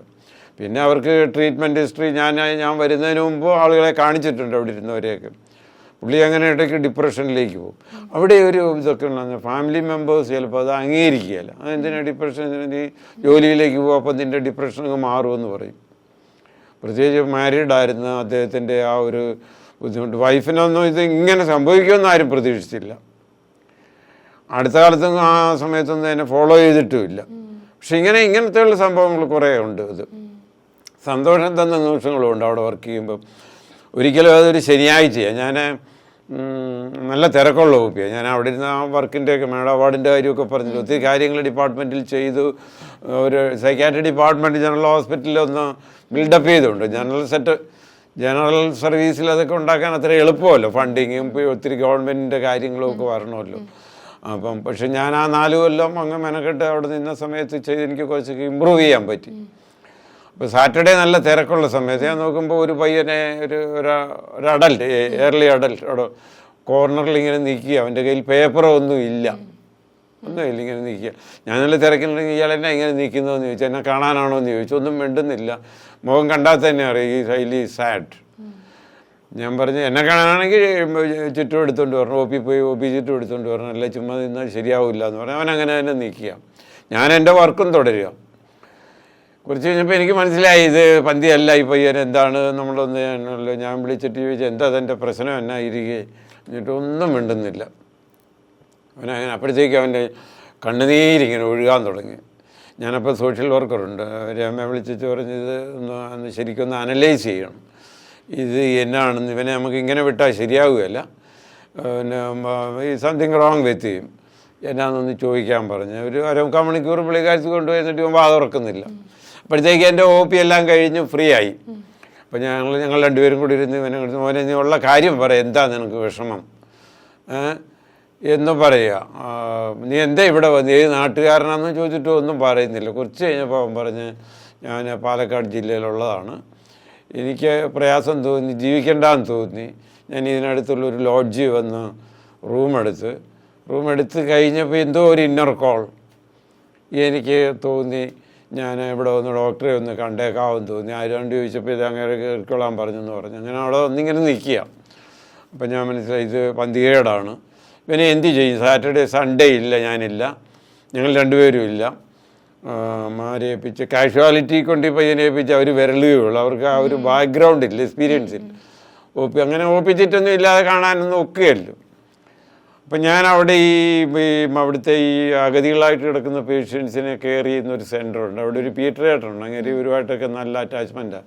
അവരെ കുളിപ്പിക്കുകയും ഒക്കെ ചെയ്യുന്നത് പുള്ളിയാണ്. എനിക്ക് പെട്ടെന്ന് തോന്നി, ഞാൻ പറഞ്ഞു പീറ്ററേറ്റർ ഇങ്ങനെ ഒരു പയ്യൻ വന്നിട്ടുണ്ട്, ഇവൻ്റെ ഇന്നും ഭക്ഷണമൊക്കെ മേടിച്ചു കൊടുത്ത് പുള്ളിക്ക് അതിനുള്ള നാക്കുണ്ടെന്ന് എനിക്കറിയാം. കാര്യം പറഞ്ഞു, ഇവൻ ഇച്ചിരി ഒരു സൂയിസൈഡൽ ഐഡിയ ആയിട്ട് വന്ന് നിൽക്കുകയാണ്, ലോഡ്ജ് എടുത്തിട്ടുണ്ട്, ഇവൻ പോലും കാണിക്കും, വീടേണ്ട മോനെ ഇതിലേക്ക് കൊണ്ടുവരുന്ന ഈ സേവനങ്ങളും ചെയ്യുന്ന കുളിപ്പീരും ഒക്കെ കണ്ട് അവൻ്റെ മനസ്സിനെ ഇതാണ് യഥാർത്ഥ ലോകമെന്ന് അപ്പം മനസ്സിലാവും. നമ്മളീ കാണുന്നതല്ല, this is other side of the world. അപ്പോൾ വീട്ടിലേട്ടനൊരു കാര്യം ചെയ്യും, ഇവൻ ഇച്ചിരി ഭക്ഷണമൊക്കെ മേടിച്ചു കൊടുത്തിട്ട് സൂത്രത്തിൽ ഇവൻ്റെ ഫാദറിൻ്റെ നമ്പർ മേടിച്ചെടുക്ക്, എന്താണെന്ന് ചോദിക്കാൻ പറഞ്ഞു. ഞങ്ങൾ ഇത്ര നേരം നിന്നിട്ട് ഒന്നും തന്നില്ല. കൊണ്ടുപോയി സാരമില്ല വാമനെ നമുക്ക് ഭക്ഷണമൊക്കെ കഴിക്കാമെന്ന് പറഞ്ഞ് അവനെയും കൊണ്ടുപോയി ഭക്ഷണമൊക്കെ മേടിച്ചു കൊടുത്ത് സന്ധ്യയായപ്പോൾ പതി എൻ്റെ നമ്പരൊക്കെ പുള്ളിക്ക് അപ്പോൾ അവർ തമ്മിലൊരു ബന്ധമായി, അതിനെ റാപ്പോ എന്ന് പറയുന്നു, ഒരു റിലേഷൻഷിപ്പ് മെയിൻറ്റെയിൻ ചെയ്ത് ഈ മനുഷ്യനോട് എനിക്ക് മനസ്സ് തുറക്കാം. അതാണ്. ചെന്ന് പറഞ്ഞ് നമ്പർ മേടിച്ച് ഞങ്ങനെ വിളിച്ചു പറഞ്ഞു. അപ്പം എന്നോട് പറഞ്ഞ് നമ്പർ കിട്ടിയിട്ടുണ്ട്. ഞാൻ പറഞ്ഞു പീറ്റർ ചേട്ടൻ തന്നെ വിളിച്ചിട്ട് തിരക്കൊന്നും വേണ്ട, രാത്രി ഇനി അവിടെ നിന്ന് ഓടിങ്ങി വരുമൊന്നും വേണ്ട, അവിടെ നമ്മുടെ ആ പീറ്റർ ചേട്ടൻ്റെ കൂടെ തന്നെയൊക്കെ ഇരുത്തി വൈകിട്ടും രാവിലെ കൊടുത്ത് രാവിലെ ഇങ്ങ് വരാൻ പറയാൻ പറഞ്ഞു. വന്നു കഴിയുമ്പോൾ എന്നെ വിളിക്കാൻ പറയാം. വിളിച്ചു കഴിഞ്ഞു ഞാൻ പറഞ്ഞു ഇങ്ങനെ അവനൊരു ഡിപ്രഷനിലാണ്, അവന് ആത്മഹത്യ ചെയ്യാൻ വേണ്ടി മുറി എടുത്തിട്ടേച്ചായി വന്നിരിക്കുന്നത്, ഒന്നും ചോദിക്കേണ്ട വഴക്കും പറയണ്ട, കാരണം എന്തോ ആയിക്കോട്ടെ, പോയി ആ മുറിയൊക്കെ അങ്ങ് വെക്കേറ്റ് ചെയ്ത് അതിൻ്റെ പൈസ എന്നാന്നൊക്കെ കൊടുത്ത് വെക്കേറ്റ് ചെയ്തിട്ട് ഇവനെയും കൊണ്ട് അങ്ങ് പോവുക. എന്നെ കാണിക്കണമെന്നൊന്നും ഇല്ല, നിങ്ങൾ പാലക്കാട് നിന്ന് അവിടെ ആരെങ്കിലുമൊക്കെ കാണിക്കുക, നിങ്ങൾക്ക് ഇഷ്ടപ്പെട്ടവർ, ഇല്ലെങ്കിൽ ഞാൻ നമ്പർ തരാം, അല്ലെങ്കിൽ നിങ്ങൾ തന്നെ കണ്ടുപിടിക്കാൻ പറഞ്ഞു. ഞാൻ ഈ പറഞ്ഞു വരുന്ന ഒരു ആത്മഹത്യ ചെയ്യുന്ന ഒരു പയ്യനെ നമുക്ക് രക്ഷപ്പെടുത്താൻ പറ്റി. അത് ഡോക്ടർ എന്നുള്ളൊരു കഴിവല്ല. അവിടാണ് ഈ സൂയിസൈഡ് പ്രിവെൻഷൻ ക്ലിനിക്കിൻ്റെയൊക്കെ ഇമ്പോർട്ടൻറ്റ്. നമ്മളവരെ കേൾക്കുക, കേട്ട് കഴിയുമ്പോൾ ഒറ്റ വാക്കിൽ നമുക്ക് അവരെ ആ ഒരു വലിയ ഇതിൽ നിന്ന് മാറ്റും. പിന്നെ ഒരുപക്ഷെ അവർ ചെയ്തൊന്നും വരികയില്ല, കാര്യം ഒരു റിക്കറൻ്റ് അല്ല, ഒരു ഇമ്മീഡിയറ്റ് ഇമ്പൾസീവ് തീരുമാനങ്ങൾ, എടുത്തിയാട്ടം എന്നൊക്കെ പറയത്തില്ലേ, അങ്ങനെയൊക്കെ വരുന്ന ചില തീരുമാനത്തിൽ നിന്ന് നമ്മൾ ആളുകളെ മാറ്റിയാൽ അതൊരു വലിയ സന്തോഷമാണ്. അവനെ പറ്റിയോ അവൻ്റെ പേരോ അവൻ്റെ വീട്ടുകാരെ പറ്റിയൊന്നും ഇപ്പം എനിക്കൊരു അറിവുമില്ല, ഞാൻ കണ്ടുമില്ല. ഈ അച്ഛൻ വന്ന് കൊണ്ടുപോകുന്നു, 1 മാസം 2 മാസമൊക്കെ എന്നെ വിളിച്ചാൽ അവന് കുഴപ്പമൊന്നുമില്ലല്ലോ, ഇല്ല അങ്ങനെ അങ്ങ് പോട്ടെ, കാര്യങ്ങൾ മനസ്സിലാക്കി ഡോക്ടറെ കണ്ട് അങ്ങനെ അങ്ങ് പോട്ടെ.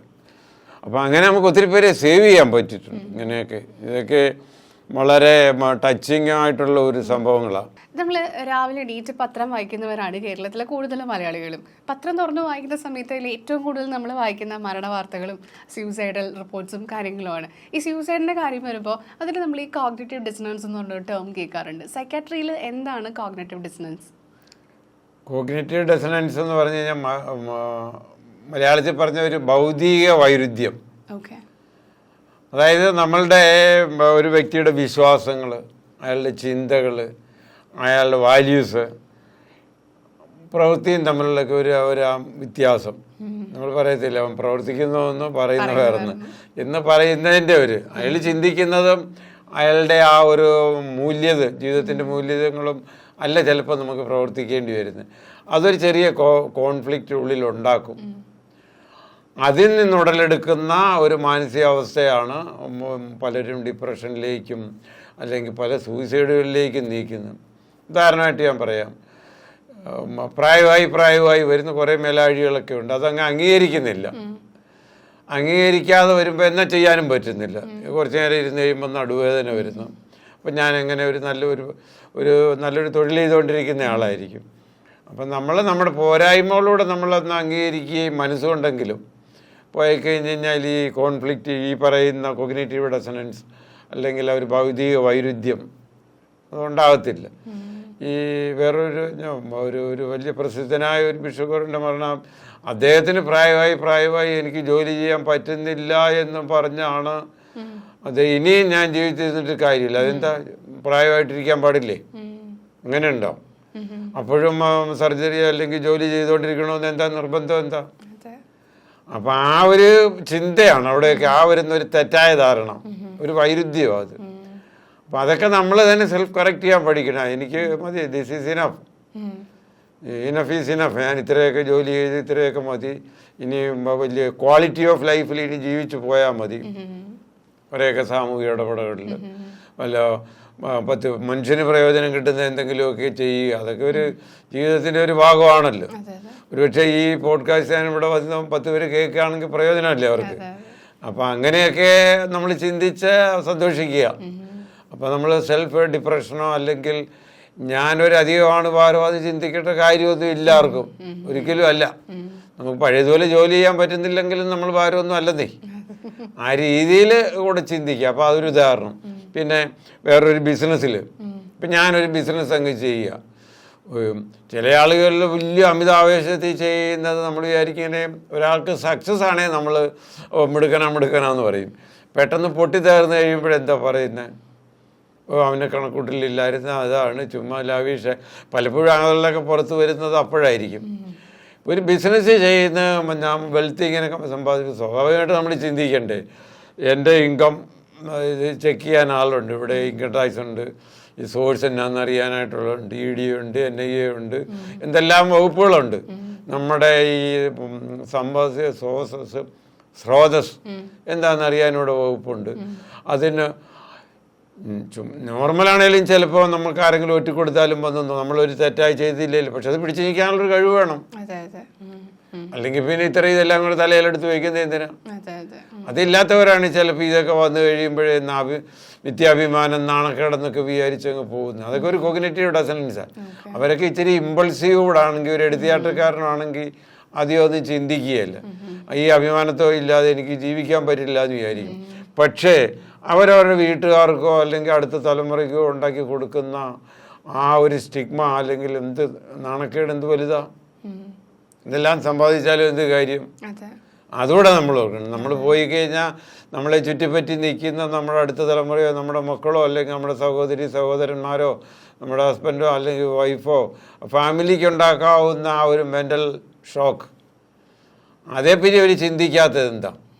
അവിടെയൊക്കെയാണ് നമ്മൾ കുറേയൊക്കെ ഈ ക്ലാസ്സുകളിലൊക്കെ എലാബറേറ്റ് ചെയ്യേണ്ടത്, പ്രത്യേകിച്ച് മോറൽ വാല്യൂസൊക്കെ പഠിപ്പിക്കുന്നതിന്.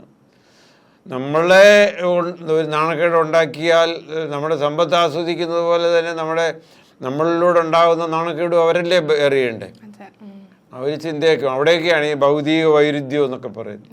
ഒരു സൈക്കോളജിക്കൽ ലെവലിലല്ലേ മനഃശാസ്ത്രപരമായിട്ട് ചിന്തിച്ച് കഴിഞ്ഞാൽ ആത്മഹത്യയുടെ കാരണങ്ങൾ ഇത് കുറച്ച് ഒരു ബയോളജിക്കലായിട്ട് ചിന്തിച്ച സിറോട്ടോണിൻ പോലെയുള്ള ചില രാസവസ്തുക്കളൊക്കെ CSFിലൊക്കെ കുറവായിട്ട് തന്നെ സെറിബ്രോസ്പൈനൽ ഫ്ലൂയിഡിലൊക്കെ ആത്മഹത്യ ചെയ്ത് പോസ്റ്റ്മോർട്ടം ചെയ്തു. അതിന് ഓട്ടോപ്സി എന്നാണ് പറയുന്നത്. അത് ചെയ്തിട്ടുള്ളവരുടെ നോക്കിക്കഴിഞ്ഞാൽ വളരെ ലോ ആയിട്ട് കാണുന്നുണ്ട്. അപ്പോൾ അതിനൊരു ശാസ്ത്രീയ മാനദണ്ഡമുണ്ട്, ഒരു സൈക്കോളജിക്കൽ മാനദണ്ഡമുണ്ട്, ഒരു സാമൂഹിക പ്രതലമുണ്ട്. പിന്നെ ഇപ്പോൾ ഒരാൾ ഉത്തരവാദിത്വത്തിൽ ഒരു ജോലി ചെയ്യാനിരിക്കുന്നു, ആ തലവേദന അല്ലെങ്കിൽ ആ ബർഡൻ എല്ലാം കൂടെ എടുക്കാൻ പറ്റുന്നില്ലെങ്കിൽ ഒരുപക്ഷെ അങ്ങേർക്ക് ഒരു കോഗ്നിറ്റീവ് ഡിസൊണൻസ് അല്ലെങ്കിൽ ഭൗതിക വൈരുദ്ധ്യം അദ്ദേഹത്തിൻ്റെ മനസ്സിൽ ഡെവലപ്പ് ചെയ്യും, ബ്രെയിനിലെ ആ ഫങ്ഷനിൽ. ഇപ്പം നമുക്ക് ഒരു പ്രായം ചെയ്യുന്ന ഒരാൾക്ക് അവരുടെ വീട് മാറുമ്പം പോലും പ്രശ്നമാണ്. അതിന് നമ്മൾ പ്രിപ്പയർ ആയിരിക്കണം. അല്ലെങ്കിൽ ഇപ്പം മക്കൾ വിദേശത്തോട്ട് കുറച്ച് നാളാക്കി നമുക്ക് പോയി അവരുടെ അടുത്ത് പോയി നമുക്ക് പറ്റുകയല്ല. ഇവിടുത്തെ പോലെ ഇങ്ങനെ ഓടി നടന്നപ്പോൾ ചെയ്യാനൊക്കെ പറ്റും. It is entirely different. പക്ഷെ അതിനും നമ്മൾ പ്രിപ്പയർഡ് ആണെങ്കിൽ എന്താ, അത് തന്നെ ഈ ഇപ്പം മാരിറ്റൽ ലൈഫിലെ കോൺഫ്ലിക്റ്റും കാര്യങ്ങളിലും ഒക്കെ നമ്മൾ ചെല്ലുന്ന വീട്ടിലെ അല്ലെങ്കിൽ ഭർത്താവിൻ്റെ വീട്ടിലെ അവിടുത്തെ സാഹചര്യങ്ങളുമായിട്ട് നമുക്ക് അഡ്ജസ്റ്റ് ചെയ്യാൻ കുറച്ചൊക്കെ നമ്മൾ മനസ്സുകൊണ്ട് പ്രിപ്പയർ ആയിരിക്കണം. അപ്പോൾ നമുക്ക് ഒത്തിരി വ്യത്യാസങ്ങൾ വരും. മറ്റൊരാളെ കൂടെ അംഗീകരിക്കാനും അക്സെപ്റ്റ് ചെയ്യാനും കൂടെ ഒരു അവസ്ഥ വന്നു കഴിഞ്ഞാൽ വരും. അതാണ് ഈ കോഗ്നിറ്റീവ് ഡിസൊണൻസ് എന്ന് പറയുന്നത്. ഒത്തിരി ആത്മഹത്യക്ക് ഒത്തിരി കാരണങ്ങളുണ്ട്. നമ്മൾ പുറമേ നോക്കുമ്പോൾ ഒന്നും കാണാത്ത പലരുടെയും ആത്മഹത്യയുടെ കാരണങ്ങൾ ഇതായിരിക്കും. പ്രത്യേകിച്ച് ഈ അടുത്ത കാലത്തെല്ലാം വേണ്ട ചില പ്രമുഖ കാര്യങ്ങളൊക്കെ. ആക്ച്വലി പറഞ്ഞ പോലെ CJ റോയുടെ ആ ഒരു ഡെത്തിൻ്റെ സമയത്ത് തന്നെ ഈ ഒരു വിഷയം ഭയങ്കരധികം ചർച്ച ചെയ്യപ്പെട്ടിട്ടുണ്ടായിരുന്നു. ഭയങ്കരധികം സക്സസ്ഫുൾ ആയിരിക്കുന്ന ആൾക്കാർ, അവരുടെ കയ്യിൽ കോടിക്കണക്കിന് കാശുകളുണ്ട്, പക്ഷേ അവർ പേഴ്സണലി മാനസികമായിട്ട് ഒട്ടും അവർ ഹാപ്പി അല്ല. ഇത്രയും അധികം ലൈഫിൽ വിജയിച്ച് നിൽക്കുന്ന ആൾക്കാർക്ക് പോലും അങ്ങനത്തെ ഒരു പ്രശ്നം വരുന്നതിൻ്റെ കാരണം എന്താ? സമ്പത്തല്ലല്ലോ കാര്യം. ഇപ്പം വേൾഡ് ഹാപ്പിനെസ് റിപ്പോർട്ട് നോക്കിയിട്ടുണ്ട്. രാജ്യങ്ങൾ ലോകത്തിലെ ഏറ്റവും വേൾഡ് ഹാപ്പിനെസ് റിപ്പോർട്ട് എന്ന് പറഞ്ഞാൽ ലോകത്തിലെ സന്തോഷങ്ങളുള്ള രാജ്യങ്ങളുടെ ഒരു പട്ടികയാണ് വേൾഡ് ഹാപ്പിനെസ് റിപ്പോർട്ട് എന്ന് പറയുന്നത്. കഴിഞ്ഞ 8 കൊല്ലമായിട്ട് ഫിൻലാൻഡാണ് ഏറ്റവും ഒന്നാമത്തെ രാജ്യമായിട്ട്. ഇന്ത്യയുടെ സ്ഥാനം എത്രയോ പുറകോട്ടാണ്. ഞാനത് കൃത്യം US-ന്റെ 23, ഇന്ത്യ വരുമ്പോൾ 114. അപ്പോൾ സമ്പത്തല്ല സന്തോഷത്തിന് കാരണം. സമ്പത്തില്ലെന്നും പറഞ്ഞും സന്തോഷം ഉണ്ടാകണമെന്നില്ല. സന്തോഷം നമ്മൾ ഉണ്ടാക്കണം. ഞാനിന്ന് സന്തോഷവാനാണ്. ഈ പണ്ട് ഒരു എഴുത്തുകാരൻ എഴുതി, അദ്ദേഹത്തിൻ്റെ പേര് ഞാൻ മറന്നുപോയി ഇപ്പം, ഞാനിന്ന് ധനവാനാണ് 50 പൈസയ്ക്കെന്നും പറഞ്ഞു. അന്നത്തെ 50 പൈസ എന്ന് പറഞ്ഞാൽ ഇന്നത്തെ ഒരു 50 രൂപയോ അല്ലെങ്കിൽ ഒരു 500 രൂപയൊക്കെ വേണം കണക്കൂട്ടായിരിക്കാം. അതാണ് എൻ്റെ സമ്പത്ത്. I am happy with that.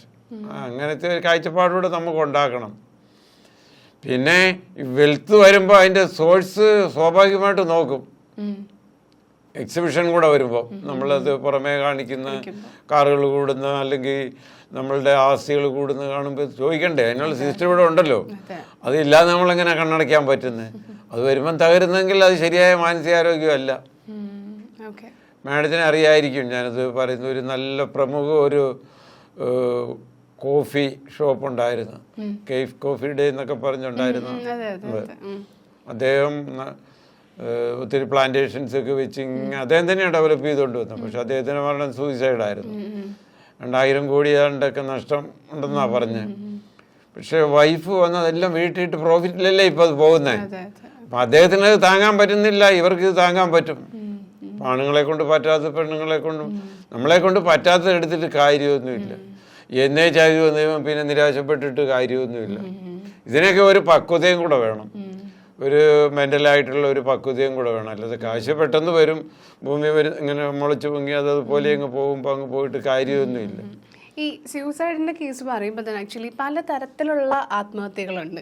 എല്ലാവരും ഒരേ രീതിയിലല്ല ആത്മഹത്യ ചെയ്യുന്നത്. കഴിഞ്ഞ ദിവസം ഞാനൊരു റിപ്പോർട്ട് ഇങ്ങനെ വായിച്ചു. അതായത് ഒരു കാറിനകത്ത് ഒരു കപ്പിൾ ഇരുന്നിട്ട് പരസ്പരം വെടിവെച്ചിട്ട് മരിക്കണ്ടായിരുന്നു. പരസ്പരം അല്ല, ആ ആൺ സുഹൃത്ത് തന്നെ ആ പുള്ളിക്കാരിനെ വെടിവെച്ചു, പിന്നെ സ്വയം ഷൂട്ട് ചെയ്തു, മരിച്ചു. അപ്പോൾ ഇതും ഒരു ആത്മഹത്യയുടെ ഒരു ഫോമാണ്. അതിൽ കൊലപാതകവും ആത്മഹത്യയും ഒരുമിച്ച് വരുന്നുണ്ട്. ഈ പല തരത്തിലുള്ള ആത്മഹത്യകളുണ്ടല്ലോ, എന്തൊക്കെയാണ് കോമൺലി കാണുന്നത്? അത് നമ്മളത് വളരെ ഈ നേരത്തെ പറയുകയാണെങ്കിൽ നമ്മൾ ഇമ്പൾസീവായിട്ട് ചെയ്യും. പെട്ടെന്ന് ഈ പറഞ്ഞ കണക്ക് എനിക്കിനി നാണക്കേടായതൊന്നും വന്നിട്ട് കാര്യമില്ല എന്ന് പറഞ്ഞു ചെയ്യും. പ്ലാൻഡായിട്ട് ചെയ്യും. ഇതൊക്കെ ഈ പറഞ്ഞൊക്കെ പ്ലാനിൽ വരും. അത് തന്നെ ഒരു എക്സ്റ്റൻഡാണ്.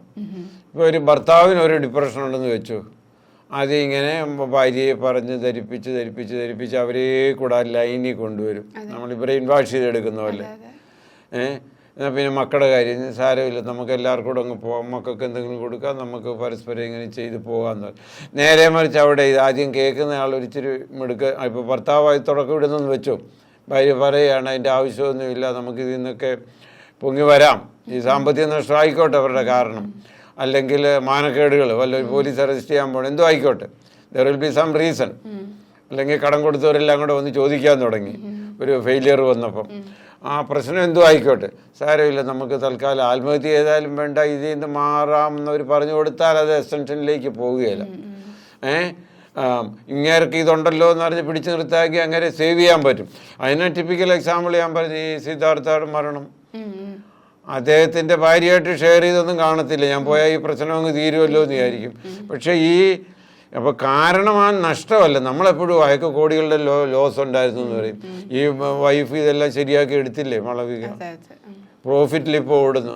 അപ്പം മനുഷ്യനെ കൊണ്ട് പരിഹരിക്കാൻ പറ്റാത്ത ഒരു കാര്യവും ഇല്ല. സാമ്പത്തിക നഷ്ടം വന്നാൽ കൂടി വന്നാൽ തന്നെ ബാങ്ക്രപ്റ്റ് ആവുമായിരിക്കും. നമ്മളത് ഡിക്ലെയർ ചെയ്തിരിക്കുന്ന എത്രയോ പേരുണ്ട്. അപ്പം ആത്മഹത്യ ഒന്നിനും ഒരു പരിഹാരമല്ല, അത് നമ്മൾ കണ്ടുപിടിക്കുന്ന ഒരു എക്സ്ക്യൂസാണ് അതിൽ നിന്ന് അപ്പം ചാടാനായിട്ട്. അത് നമ്മളൊരു തരത്തിൽ പറഞ്ഞാൽ അതൊരു എസ്കേപ്പിസോ. അപ്പോൾ പ്ലാൻ ചെയ്ത് അത് എക്സ്റ്റൻഡഡ് സൂയിസൈഡിലേക്ക് പോവുകയാണ്. ഒന്ന് ആലോചിച്ച് നോക്കിയാൽ നിരപരാധികളായ കുട്ടികൾക്കൊക്കെ എന്തെങ്കിലും കൊടുത്തേച്ചായിരിക്കും. നമ്മൾ പോയിട്ട് പിള്ളേർ തന്നെ ഇരുന്നിട്ട് എന്ത് കാര്യം എന്നൊക്കെ പറഞ്ഞിട്ടായിരിക്കും. അപ്പോൾ ആ ബ്രെയിൻ വാഷ് അവിടെ നടക്കുന്നത്. ആ ബ്രെയിൻ വാഷിൽ വീഴാതിരിക്കുക. ഈ റീസെൻ്റ്ലി വന്നൊരു ന്യൂസാണ്, ISROയുടെ ഒരു സീനിയർ ഓഫീസർ, പുള്ളി ഒരു കാര്യം ചെയ്തത്, അതായത് പുള്ളിക്ക് പ്രായമാവുന്നുണ്ട്, ഞാൻ മരിച്ചു കഴിഞ്ഞാൽ എൻ്റെ ഭാര്യയ്ക്ക് ആരുണ്ടാവും എന്നുള്ളൊരു പേടി കാരണം വൈഫിനെയും കൊന്നിട്ടാണ് പുള്ളി ആത്മഹത്യ ചെയ്തെന്നുള്ളൊരു റിപ്പോർട്ട് വായിച്ചു. ഇങ്ങനെയുള്ള ചിന്തകളുടെ പിന്നിലുള്ള കാരണം എന്തായിരിക്കും? ഇതൊക്കെ ശരിയായ രീതിയിലുള്ളൊരു മെൻ്റൽ ഹെൽത്ത് പ്രൊമോഷൻ ഇല്ലാഞ്ഞിട്ടാണ്. നമുക്ക് ക്വാളിറ്റി ഓഫ് ലൈഫ് വേണം. മാഡം ഇത് ചോദിക്കുമ്പോൾ എനിക്ക് വേറൊരു ആൻസറാണ് പറയുന്നത്. ഫിസിഷ്യൻ അസിസ്റ്റഡ് സൂയിസൈഡ് എന്ന് പറഞ്ഞൊരു കണ്ടീഷനാണ്. എന്ന് വെച്ചാൽ ആത്മഹത്യ, എനിക്ക് ജീവിക്കാൻ അവകാശമുള്ളതുപോലെ, ഞാനത് പറയുന്നത് ശരിയാണോ എന്ന് എനിക്കറിയത്തില്ല, കാര്യം കേരളം അത്രയും വളർന്നിട്ടില്ല. പക്ഷെ ഞാനിതിനകത്തൊക്കെ കുറേ എഴുതിയും വായിക്കുകയൊക്കെ ചെയ്യുന്നതുകൊണ്ടാണ്. എനിക്ക് ജീവിക്കാൻ അവകാശമുള്ളതുപോലെ മരിക്കാനും അവകാശമുണ്ടെന്ന് ചിന്തിക്കുന്ന ഒരു സമൂഹമുണ്ട് ഇന്ന്. അങ്ങനെയാണ് നെതർലൻഡിലും സ്വിറ്റ്സർലൻഡ് കുറേ രാജ്യങ്ങളിലൊക്കെ ഫിസിഷ്യൻ അസിസ്റ്റഡ് സൂയിസൈഡ് വരികയാണ്. പക്ഷെ അതത്ര എളുപ്പമല്ല.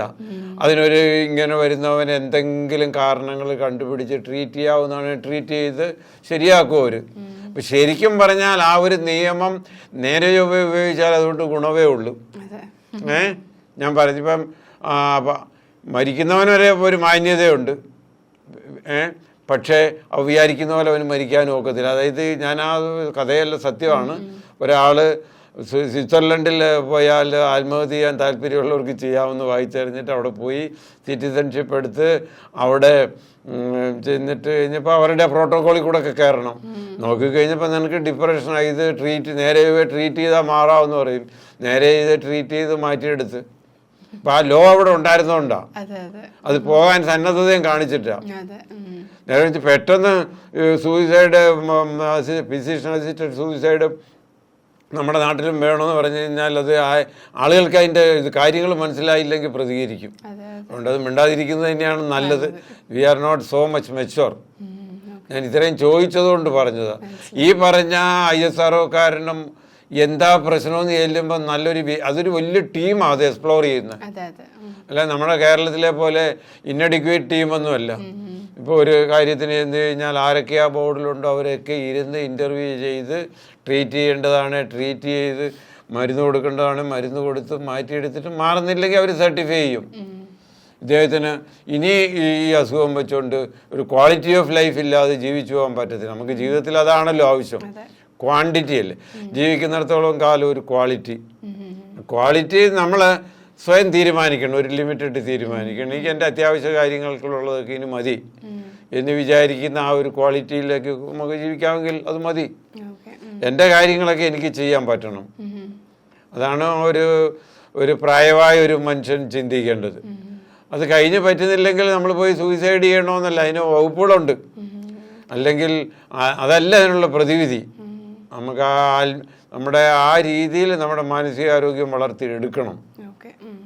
ഈ ADHD എന്നുള്ളൊരു ടോപ്പിക്കിനെ കുറിച്ച് നമ്മൾ പറയുകയാണെങ്കിൽ അതായത് നമ്മുടെ മലയാളത്തിലെ ആക്ടർ ഫഹദ് ഫാസിലിന് ADHD ഉണ്ടെന്ന് പറഞ്ഞിട്ട് പുള്ളി അത് റിവീൽ ചെയ്ത സമയത്ത് ഒരുപാടധികം ആൾക്കാർ ഗൂഗിൾ ചെയ്ത് നോക്കി എന്താണ് ADHD എന്ന്. അപ്പോൾ ഗൂഗിളിൽ കൊടുത്തിരിക്കുന്ന ഒരു ഡെഫിനിഷൻ വെച്ച് നോക്കുമ്പോൾ അറ്റൻഷൻ ഡെഫിഷ്യൻസി ആണ് സംഭവം. അപ്പോൾ എല്ലാവർക്കും തോന്നി എനിക്കും ചിലപ്പോൾ അതായിരിക്കും ഉള്ളതെന്ന്. ശരിക്കും എന്താണ് ADHD? ആ വാക്ക് attention deficit hyperactive disorder എന്ന്. അതിന് 3 കോമ്പോണന്റ്. ഒന്ന് ഇമ്പൾസിവിറ്റി, ഇവന്മാർ എടുത്തിയാടും. അതായത് ചോദ്യങ്ങൾ ചോദിച്ച് തീരുന്നതിന് മുമ്പ് തന്നെ ചിലപ്പോൾ ചാടി കയറി ഉത്തരം പറയും. അവർക്കൊരു ക്ഷമയുണ്ടാവില്ല, ഇമ്പൾസീവ്.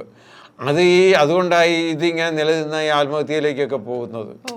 ആ ഇമ്പൾസീവ് അവർക്കത് ഇരുന്നൊന്നും ചിന്തിക്കുന്നില്ല അത് വേണോ.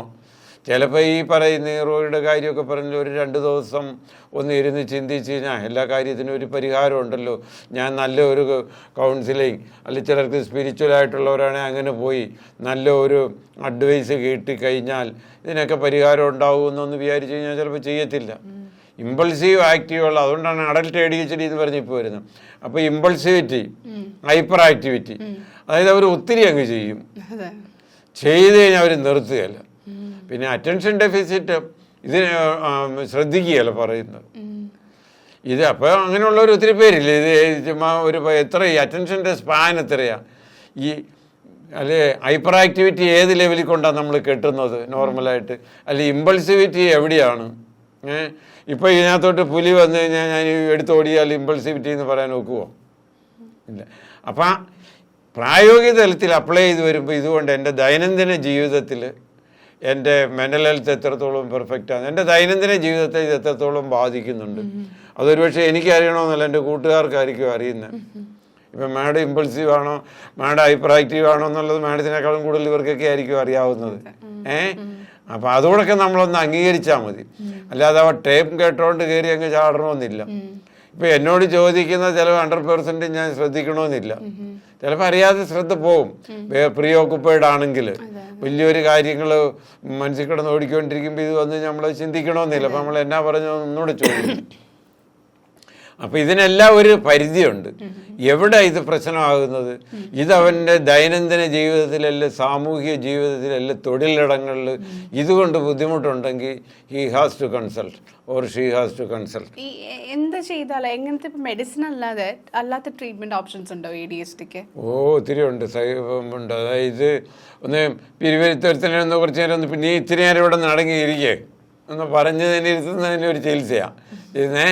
നീ അറ്റൻഷൻ സ്പാൻ ഗ്രാജുവലി കൂട്ടാനുള്ള പരിപാടികളൊക്കെ ചെറിയ ചെറിയ ഇങ്ങനെയുള്ള പസിൽസൊക്കെ പിള്ളേർക്ക് കൊടുക്കില്ലേ, മോനെ ഇതൊന്ന് ചെയ്തേ, ഇന്ന് അവനപ്പോൾ 5 മിനിറ്റ് കോൺസെൻട്രേറ്റ്, നാളെ അത് 6 ആക്കുക, 7 ആക്കുക. അങ്ങനെ നമുക്ക് പല രീതിയിൽ അങ്ങനെ ചെയ്യാൻ പറ്റുന്നെങ്കിൽ അവൻ്റെ അറ്റൻഷൻ സ്പാൻ കൂട്ടുക.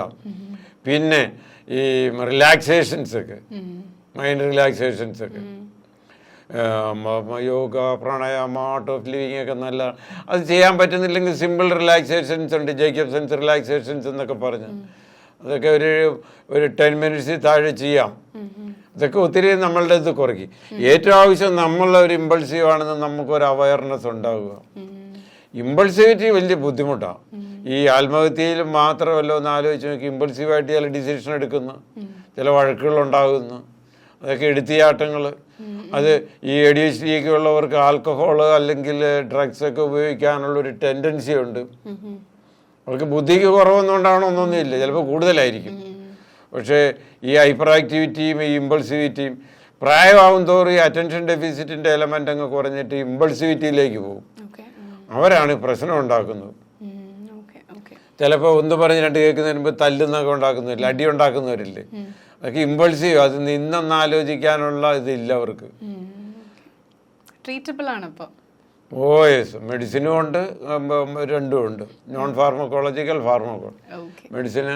പക്ഷേ ഇത് ചെയ്യുമ്പോൾ അതിൻ്റെ കൂട്ടത്തിൽ നമ്മൾ ഈ ട്രെയിനിങ് കൂടെ എടുക്കണം. അല്ല മരുന്ന് കഴിച്ച് പനി മാറുന്ന പോലെ മാറ്റുന്നതല്ല, എടുത്തിയ കുറച്ച് ടാബ്ലറ്റ് കഴിക്കുമ്പോൾ നമ്മൾ കുറേ എക്സസൈസുകൾ ഇങ്ങനെയുള്ളതൊക്കെ നമ്മുടെ ഇമ്പൾസിവിറ്റി കുറയ്ക്കാനുള്ളതൊക്കെ ചെയ്താൽ നല്ലതാണ്.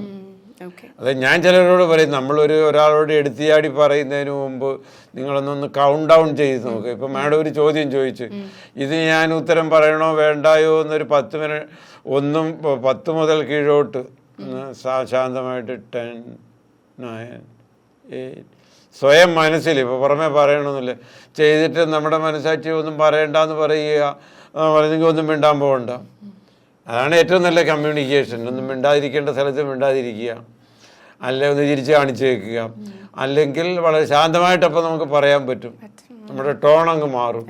അപ്പോൾ ഇതൊക്കെ ഇങ്ങനെയുള്ള ചെറിയ ചെറിയ ചെറിയ കാര്യങ്ങൾ നമുക്ക് പ്രാക്ടീസ് ചെയ്യുന്നാൽ തന്നെ ഇമ്പൾസിവിറ്റി കുറേ പോകും. ഏറ്റവും ആവശ്യം സെൽഫ് അവെയർനെസ് ആണ്. എനിക്കിതുള്ള ആളാണ്, എനിക്കിതുള്ള ആളാണെന്നും മനസ്സിലാക്കുക. അപ്പോൾ അത് ഒത്തിരി മാറ്റം വരും. Okay, great sir, thank you so much. Actually നമുക്കൊരു 1 hour നമ്മൾ ഈ സംസാരിച്ചതിൽ സൈക്കാട്രിയുടെ പല ഭാഗങ്ങളും നമ്മൾ കവർ ചെയ്തിട്ടുണ്ട്. അപ്പോൾ എനിക്ക് കേട്ടതിൽ പല കാര്യങ്ങളും നമ്മൾ സാധാരണ മനുഷ്യർക്ക് അവൻ്റെ ഡെയിലി ലൈഫ് ചിന്ത വരുന്ന ടോപ്പിക്കുകൾ തന്നെയാണ്. എന്തുകൊണ്ട് ഇങ്ങനെ സംഭവിക്കുന്നു, ഇങ്ങനെ വരുമ്പോൾ ഇതെന്താ ചെയ്യാൻ പറ്റുക. അപ്പോൾ അതെല്ലാം പറഞ്ഞു തന്നതിൽ ഒരുപാട് താങ്ക് യു. ആൻഡ് സർ ഇപ്പോൾ ആക്ച്വലി നമ്മുടെ കൊച്ചി പേട്ടയിൽ ഒരു പ്രൈവറ്റ് ക്ലിനിക് ഓൾസോ റൺ ചെയ്യുന്നുണ്ട് അല്ലേ. അപ്പോൾ സാറിൻ്റെ കൺസൾട്ടേഷൻ അത്രയും എക്സ്പേർട്ട് ആയിട്ടുള്ള ഒരാളാണ്. So you can definitely approach ചെയ്യും if you are very free and open minded ആണ്. എനിക്കിങ്ങനെ ഒരു കണ്ടീഷൻ ഉണ്ട്, അല്ലെങ്കിൽ എനിക്ക് പരിചയമുള്ള ഒരാൾക്ക് ഇങ്ങനെ ഒരു കണ്ടീഷൻ ഉണ്ട്, ട്രീറ്റ് ചെയ്യണം എന്നൊരു തോന്നൽ വരികയാണെങ്കിൽ I think you are the best person. I had a great time talking to you. Thank you so much for joining with wow podcast. Welcome.